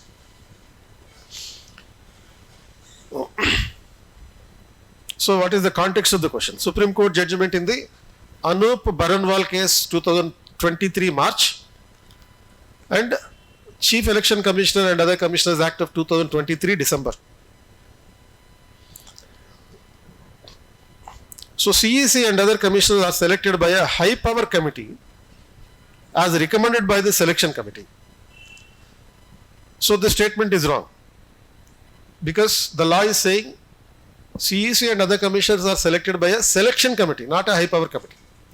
High power committee is the word used by the Supreme Court in the Anup Baranwal case. But the final legislation is saying selection committee recommended by the, as recommended by the appointment committee. Appointment committee as recommended by the selection committee. So there is no use of the word high power committee. So statement 1 is wrong. The number of commissioners in the election commission shall be determined by the president, not parliament. So statement 2 is wrong. Suggestions of the selection committee will be binding is always wrong, because the suggestions are only suggestions. They cannot be binding on anybody. So salary allowances and service conditions of the CEC and other election commissioners will be the same as that of cabinet secretary as provided in the CEC bill 2023. So what about this statement? Is it right or wrong? In simple, the status of the CEC is equal to cabinet secretary. Right or wrong? If it is not using the word CEC bill 2023, it would be wrong. Because it is using the word CEC bill in the bill, final bill, before the act is being enacted, it was saying that the CEC Chief Election Commissioner, other commissioners will have the status equal to Supreme Court judge, status equal to cabinet secretary. But because of the criticism, final legislation was adopted as in a different manner, not in the bill. Bill is saying the same thing. There is nothing wrong with the bill. So statement 4 is correct. But if it is legislation, law, final law, the 2023 Act, what it is saying, status of CEC and other commissioners will be equal to Supreme Court judge. So how many statements are correct? Only one statement is correct. What is that one statement? 1, 2, 3, 4. Only 4 is correct. Remaining 1, 2, 3 are wrong. So answer is A.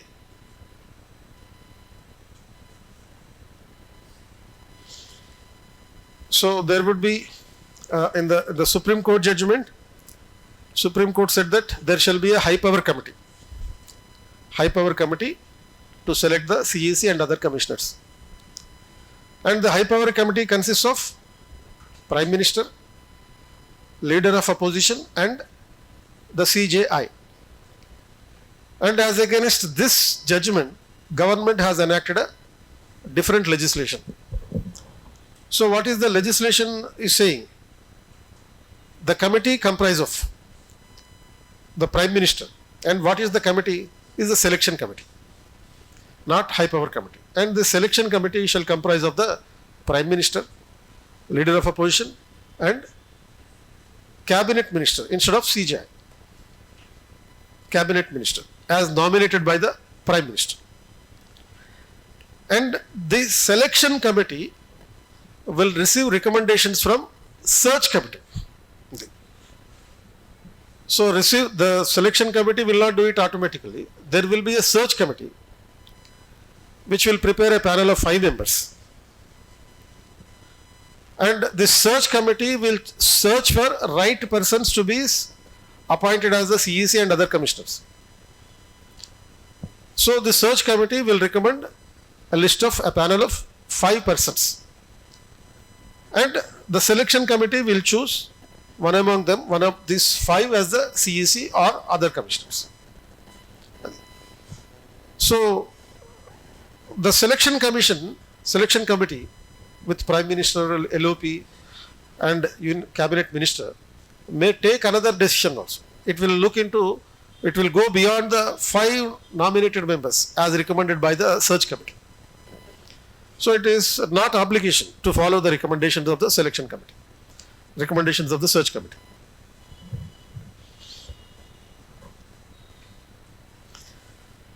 So search committee, who is the chairman of the search committee then? The chairman of the search committee will be Union Law Minister. Selection committee, Prime Minister. A selection committee recommendations the search committee. Search committee is headed by who? The Union Law Minister. And there will be 2 members in the search committee. Search committee comprises of the 2 members. So the 2 members, persons who are not below the rank of secretary to the government of India. Not below the rank of secretary to the government of India. And they should have the knowledge and experience of conducting the elections. These 2 people who are the members of the search committee are the secretary to the government of India. That means they are the IAS officers. And every IAS officer will begin his career with conducting the election. As an assistant collector, you begin your career as an IAS officer after 9 months of training. Then the first task you will be given would be most probably elections only. Then again you will become joint collector, then sub-collector and collector, and you will be the returning officer. So every IAS officer will have definitely the experience of conducting the elections. Then next 15th question. Which of the following statements are correct?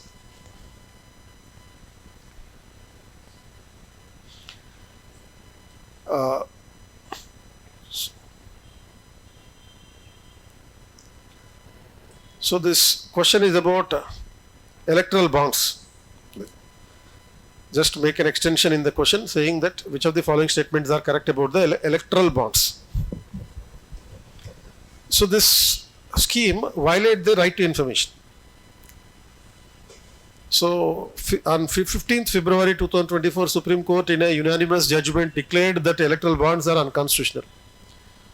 So what should be the cutoff date for preparing the current affairs? So will there be questions based on the information from February and March also? Definitely there is a possibility. Question paper may be prepared 1 month before the examination. So examiner may probably consider the issues and events that happened 2 months before the examination. Anywhere between 2 months before the exam. So up to March 31st, you may require to at least up to March mid that you are supposed to read the current affairs. Current affairs is not about reading the news. Current affairs is about reading the news between the lines. That is the background information behind that. Then first statement is scheme violate the right to information. This is what the court has said. The scheme is a breach of Article 14, 19(1)(a) and 21. 14 is right to equality before the law. 19(1)(a), right to freedom of speech and expression. 21, right to life. Right to informational privacy extends to contributions to political parties and is facet of the political affiliation. Right to privacy is applicable to the political affiliations and the contributions. So which statements are correct about the electoral bonds? So statement 1 is correct. It violates the right to information because the person or the company which is contributing the electoral bonds, money in the form of electoral bonds, need not reveal the identity. When it is maintaining the secrecy, then it is a breach of right to information. When the scheme is a breach of Article 14, 19 and 21, is wrong. Because only 19(1)(a), because these three articles used to be generally called as a golden triangle. Everywhere they are referred. So it's a trap again. And 14 and 21 has nothing to do with it. If somebody is giving electoral bonds to money to somebody else, where is your right to life violated? How your life is in danger? Is your life in danger if somebody is contributing something to somebody else? So there is nothing about your equality, nothing about your right to life. Only freedom of speech is violated. How? Because if you don't have the information, you can't express your political ideas. To express your political ideas, you are supposed to take the information. Therefore, right to information is considered as an implicit right, implicit fundamental right under Article 19(1)(a). Even in the NCERT books also, it is mentioned as right to information is fundamental right. But it should be like right to information is an implicit right under the freedom of speech and expression. So 2 is wrong because it should be only 19(1)(a). The right to information privacy extends to the contribution to the political parties, and right to privacy is applicable to the political affiliations and contributions. So it is not a matter of privacy when you are talking about the political parties, because in an earlier judgment Supreme Court said that political party is a public authority. When we say political party is a public authority, that means like a government agency, it should give information. A political party should also give the information when it is demanded under the Right to Information Act. So 4 is wrong. Only 1 and 3 are correct. B is the answer.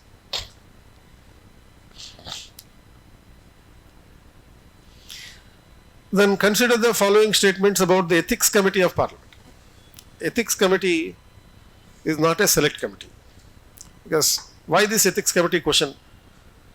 This question is asked because of the Ethics Committee of Lok Sabha suspending Mahua Maitra in connection with the cash for queries case.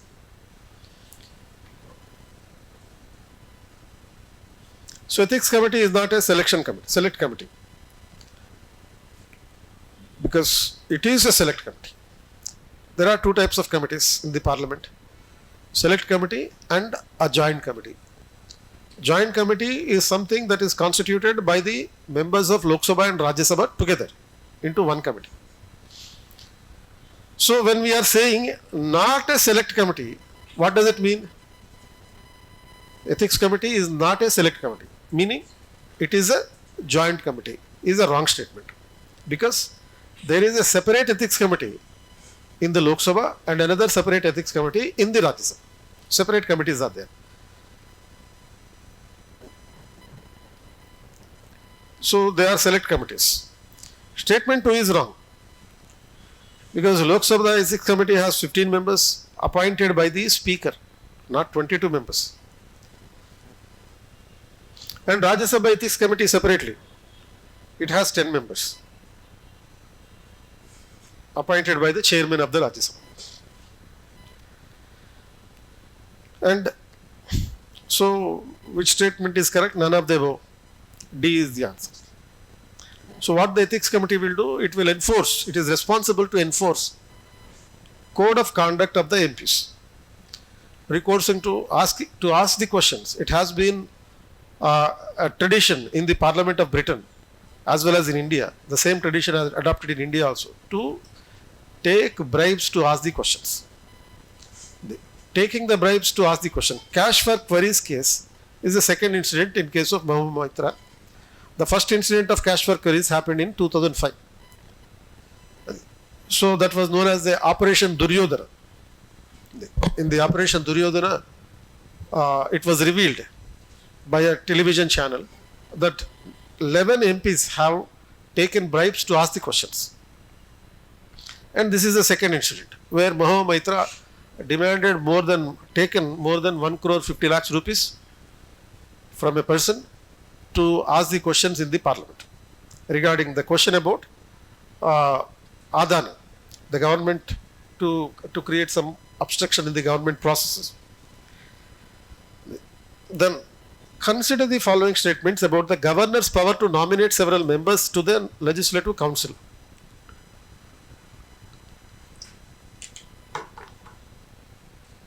So this question is out of a national controversy again, which went to the Supreme Court also, and currently this issue sub judice in front of the High Court.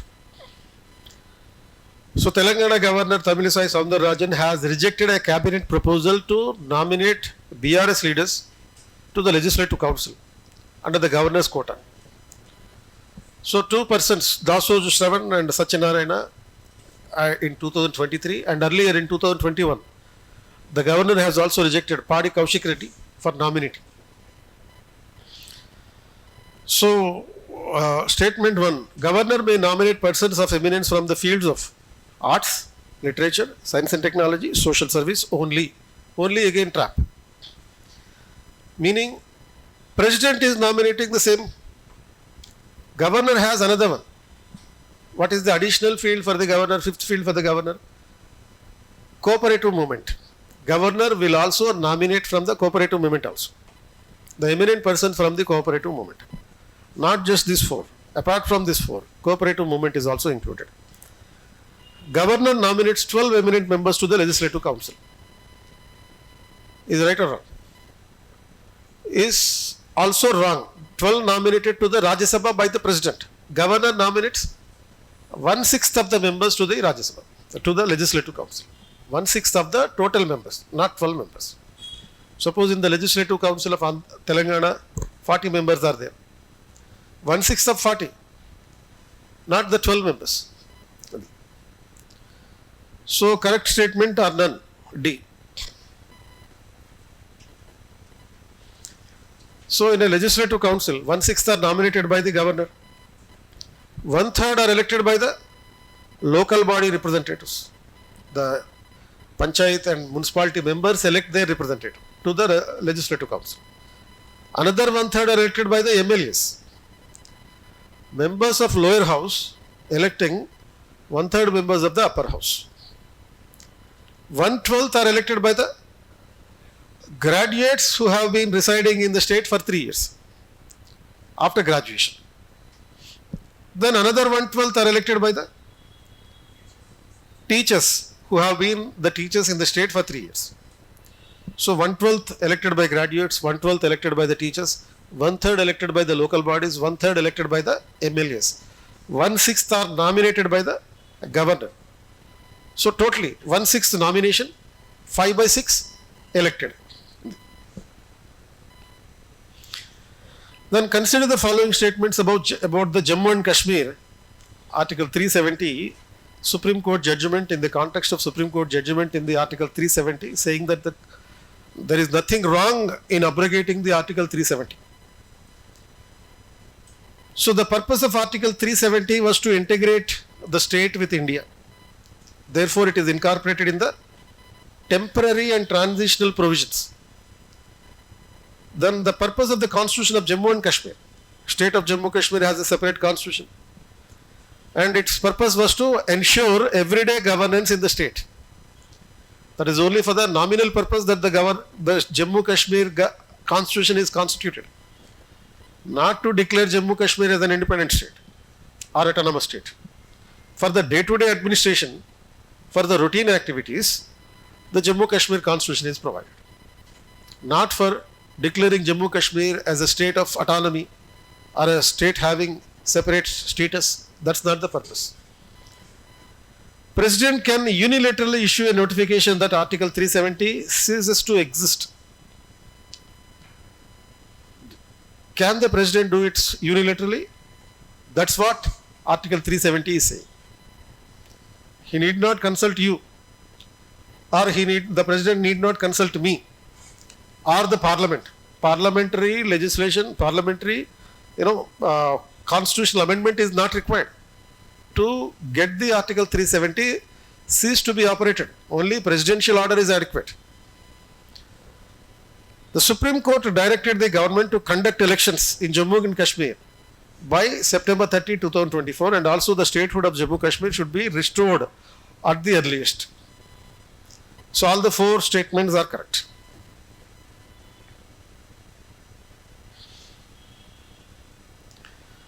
Then consider the following regarding the composition of Jammu and Kashmir Assembly when Assembly is constituted, because this is provided under the Jammu Kashmir Reorganization Amendment Act 2023. Jammu Kashmir Act Reorganization Act 2019 is amended in 2023 December. So the total seats in the Assembly, excluding the POJK, that is what we call as POK, is being referred in this legislation as POJK, is 83. SC reserved seats are 6. ST reserved seats are none. There is no reservation to the STs. Lieutenant Governor nominates 1/6 of the total members in the Jammu Kashmir Legislative Assembly. So which among the above statements are correct? So D is the answer. None of the above, because what is the earlier position and what is the present position? Earlier in the 2019 Jammu Kashmir Reorganization Act, total seats are 83. But the question is asking about the present composition of the Jammu and Kashmir. So after 2023 amendment, it is 90, not 83. 83 old position, 90 present position. So among this 83 seats, among this 90 seats, 43 seats will be there in the Jammu. Out of the 90, 43 is in the Jammu, 47 is in Kashmir. 47 will be in the Kashmir. Then SC reserved seats are also provided. Old system was 6, present system is 7. 7 seats are reserved to the scheduled castes in the assembly. In the old system, there was no reservation to the ST. In the old system, there was no reservation to the ST, but in the new legislation, new amendment, 9 seats are reserved to the women, reserved to the STs, scheduled tribes. So, total number of seats in the Jammu Kashmir Legislative Assembly, actually 90 elected seats are there. But total number of elected seats is 95. Because one of the statements is saying Lieutenant Governor nominates 1/6 of the total members to the Assembly. But there is no such kind of thing as 1/6 for the Assembly. Lieutenant Governor nominates 5 members to the Assembly. Not 1/6. Who are these 5 members with voting rights? Generally nominated members will not have the voting rights. But in Jammu and Kashmir, nominated members also has the voting right. So out of these 5 persons who are nominated, 2 are Kashmiri Pandits. Kashmiri Pandits, because these Kashmiri Pandits are the local people who have faced a religious persecution in 1990. Extreme religious persecution they have experienced.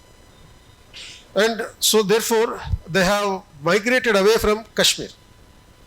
So these Kashmiri Pandits are now reverse migrating back to Jammu Kashmir after the peace is restored after the abrogation of Article 370 in 2019.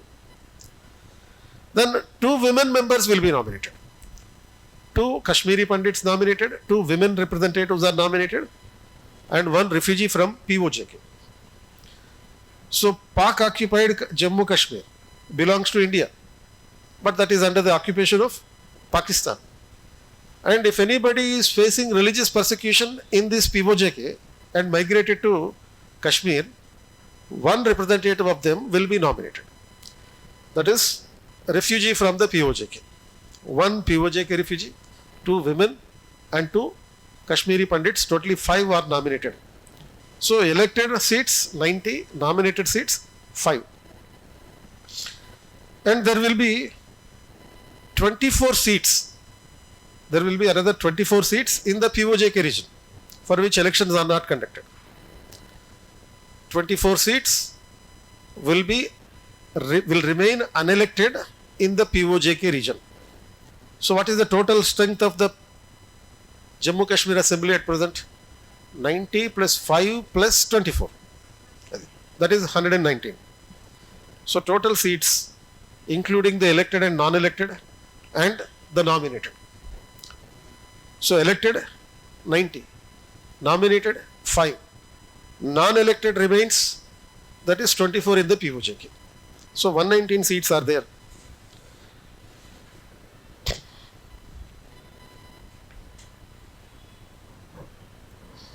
Then Justice Fatima Bibi question, for a former judge of Supreme Court, died on 23/11/2023 at the age of 96 in Kollam, Kerala. Which of the following statements about her are correct? So this is, there may be possible question in a reverse format also. Reverse format in the sense that representation of women in the judiciary. And a probable question may also be repeated in the mains, because there was a question in 2022 about the feminization, need for feminizing the judiciary in India. Need for feminization of judiciary in India means more women should be appointed as the judges in the Supreme Court and High Courts. Because in 2021, the Supreme Court Chief Justice N.V. Ramana said that 50% of the judicial posts should be reserved to women. So, in that context, there was a question in 2022 saying that the need for feminization of the Indian judiciary. Then this question may be repeated now in the context of the death of Fatima Bibi, in the mains or in the prelims. They may also ask you about who was the Chief Justice recommended for the 50% reservation to women in the higher judiciary. It was N.V. Ramana in 2021 who recommended for it. So these are some of the direct GK questions. As I told you that the current affairs questions, 2 types, direct question. Like the first woman judge of the Supreme Court, Fatima Bibi. First Muslim woman judge of the Supreme Court. First woman Supreme Court justice in Asia. First woman judge of the High Court. First woman Chief Justice. So 4 and 5 are wrong. 1, 2, 3 are correct. First woman first woman justice of a High Court was Anna Chandi, not Fatima Bibi. That is same Kerala again. So far there was no female Chief Justice of Supreme Court. So in 2027, in the next 3 years, there will be a women Chief Justice. And who will be the women Chief Justice? Justice Nagaratna is going to become the Chief Justice of Supreme Court if she is she is alive, or if she has not resigned.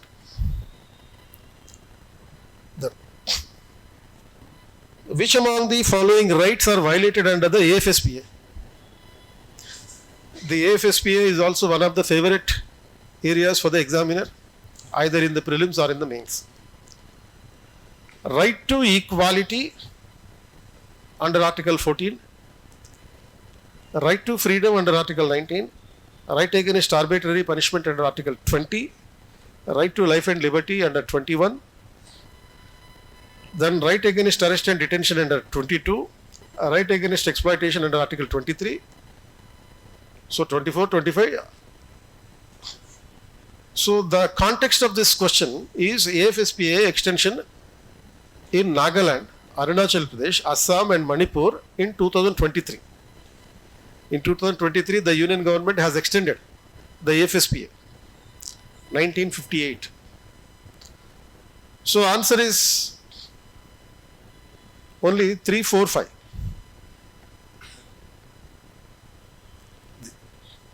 So that is Article 20, 21 and 22, which are related to right to life and liberty, are violated because of the Armed Forces Special Powers Act. So what are the special powers for the armed forces under this Act 1958? Killing anyone. The armed forces can kill anybody at just out of a sight, and no judicial proceedings can be undertaken. And the power to search anywhere in the state where the AFSPA Act is enforced. Power to seize anything, including any document, from the place where it was searched. Security forces can arrest anybody without a warrant. That means you don't have to show the reason. And once a person is taken into custody, the person can be under the custody for any long hours of time. Generally, what we learn under Article 22, once you are arrested, you should be produced before the court, before the magistrate within 24 hours, but this is not applicable under the AFSPA Armed Forces. Prior permission of the union government is required for the prosecution of any officer for the breach of human rights. That is another special power. Suppose if a policeman has killed some civilian by mistake, then if this policeman has to be arrested, you need to take the permission of the union government. It is not possible to prosecute a police officer for the breach of human rights. They are the special powers given to the armed forces under the AFSPA 1958. So this AFSPA is imposed in the, what is called as disturbed areas. Meaning either a disturbed area can be the entire state or in any part of the state. Not necessarily the entire state. In some pockets of the states also, AFSPA can be enforced. And remember that Supreme Court never recommended to repeal AFSPA. Never recommended to repeal the AFSPA. Supreme Court has only recommended to sparingly use the AFSPA. To be careful to use the AFSPA. But several committees have recommended the repeal. The committees, who are the committees? Justice Jeevan Reddy Commission, 2004. Jeevan Reddy Commission, 2004. Santosh Hegde Committee, 2013. Santosh Hegde Committee, 2013. And Second Administrative Reforms Commission, 2005. Second ARC, Second Administrative Reforms Commission, 2005. Recommended the repealing. But Supreme Court only was recommending sparing use of the article, this provision.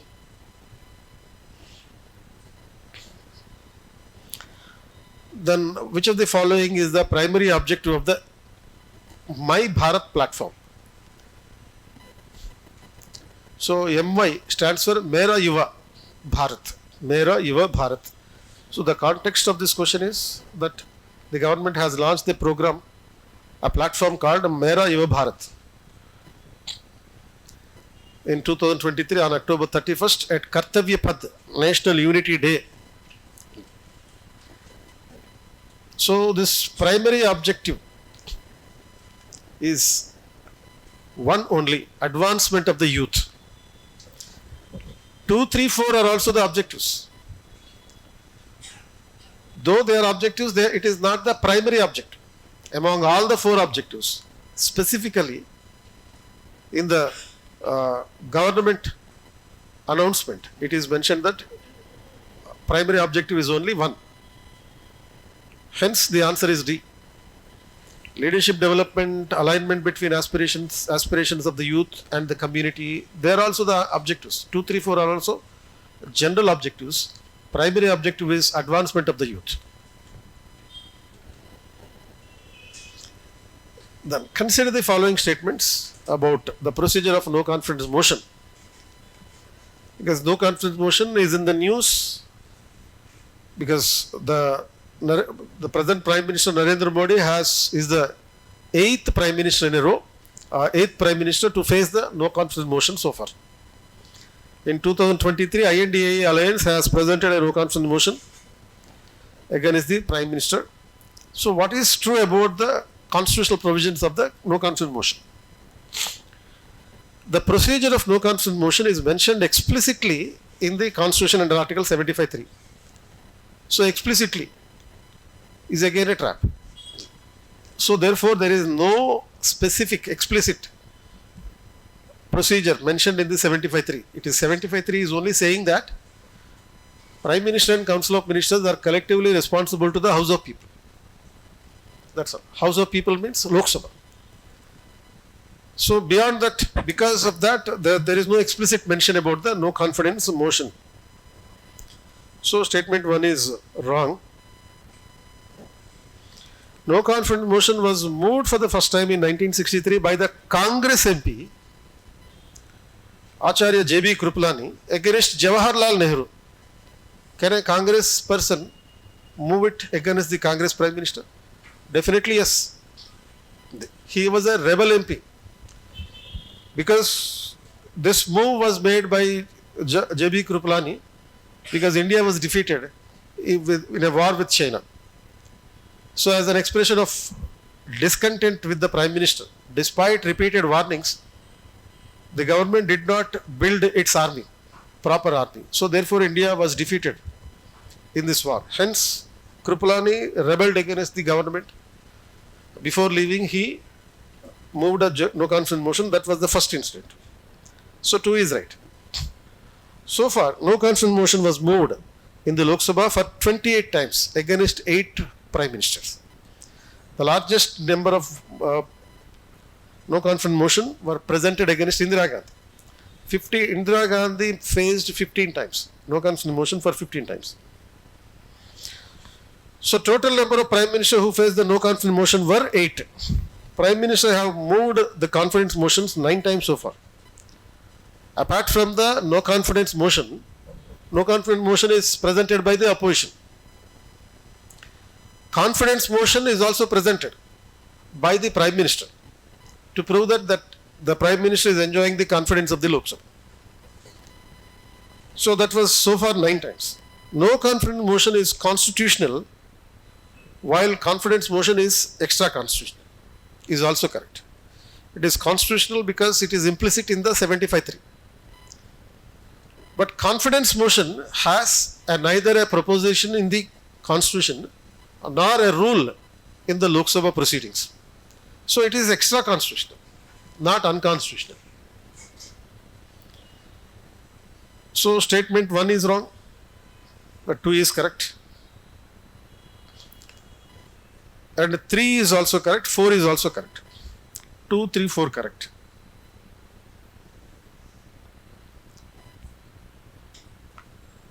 And 5 correct. 6 no confidence motion and is also correct. 2, 3, 4, 5, 6. C is the answer. So Indira Gandhi has faced the no confidence motion largest number of times, that is 15 times. Followed by Lal Bahadur Shastri 3 times. Then P.V. Narasimha 3 times. P.V. Narasimha also faced the no confidence motion 3 times. Narendra Modi 2 times.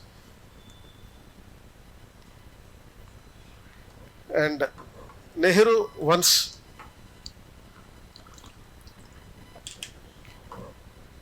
Rajiv Gandhi once, and also Atal Bihari Vajpayee once. Then which among the following above statements are correct regarding the parliament building? Because of the new parliament, they may ask you about the old parliament. Issue is the new, because the trend in the question papers will be like the examiner will ask you a question from a focused issue, focused area, but unfocused issue. So instead of asking a question about the old new parliament, they may ask you about an old parliament. So the architects of the old parliament building were Edwin Lutyens and Lord Hardinge. Lord Hardinge was not the architect, he was the viceroy. So statement 1 is wrong. Who are the two architects? Edwin Lutyens and the second person, Herbert Baker.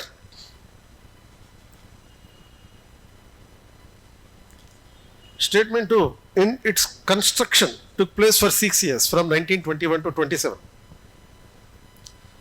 The decision was taken to shift the British capital from Dash to Delhi. From where it is shifted? Calcutta to Delhi. So after the coronation of the Emperor of India in 1911, so 1921 to 27 the construction took place. Statement 2 is right. Statement 3 is also correct, because it first housed the Imperial Legislative Council from 1927 to 1947.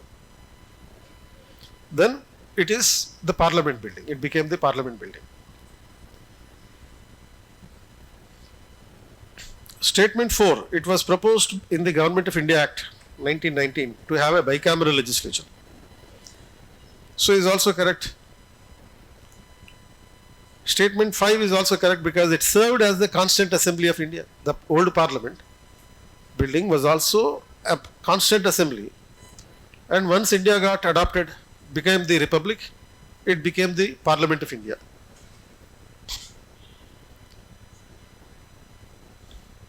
So answer is B, 2, 3, 4, 5. 1 is wrong, because Lord Hardinge was not architect, he was the viceroy. The second architect was Baker, Edward Baker,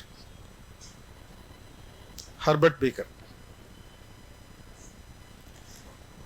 And next, 25th. Consider the following statements about the suspension of the parliament members for unruly behavior. So as I told you in the beginning, 145 members have been suspended from the parliamentary sessions. The procedure of the suspension is same in the Lok Sabha and the Rajya Sabha. Is a wrong statement, because the procedure of suspension is different in the Lok Sabha and the Rajya Sabha under the rules of procedure. Because in the Lok Sabha, a speaker may order for the suspension, but in the Rajya Sabha, the House as a whole has to adopt a resolution to suspend a member, but not the chairman of the Rajya Sabha. In Lok Sabha, speaker has the power to suspend, but in Rajya Sabha, chairman has no power to suspend. Chairman has no power. Then who suspends? Rajya Sabha as a whole has to pass a resolution with a majority, with the members present and voted.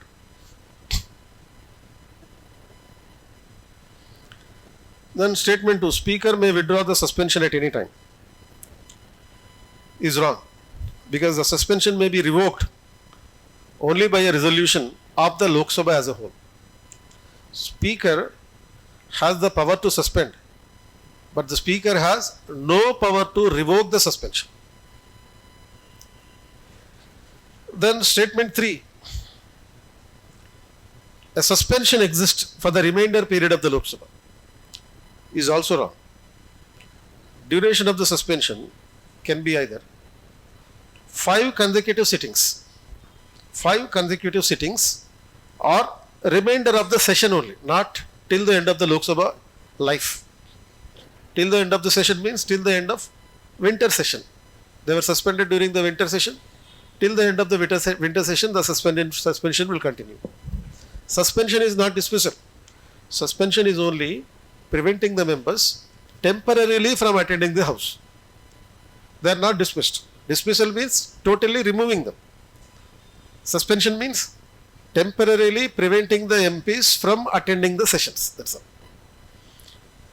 So either 5 consecutive sittings or for the remainder of the session, they will be suspended. Not for the, whichever is less. Between these two, whichever is less, that will be taken into count. So these are some of the possible style of asking the questions. So where, if you do this practice, you will be habituated to commit the mistakes and rectify the mistakes. You can commit as many mistakes as possible. There are 25 questions in this test paper. Commit 30 mistakes, no problem. Out of the 25 questions, no issue. But never commit mistakes in the final exam. So repeatedly revise this question paper again and again. How the terms are twisted, statements are twisted, traps are used, and how the examiner can use these traps frequently in the question paper.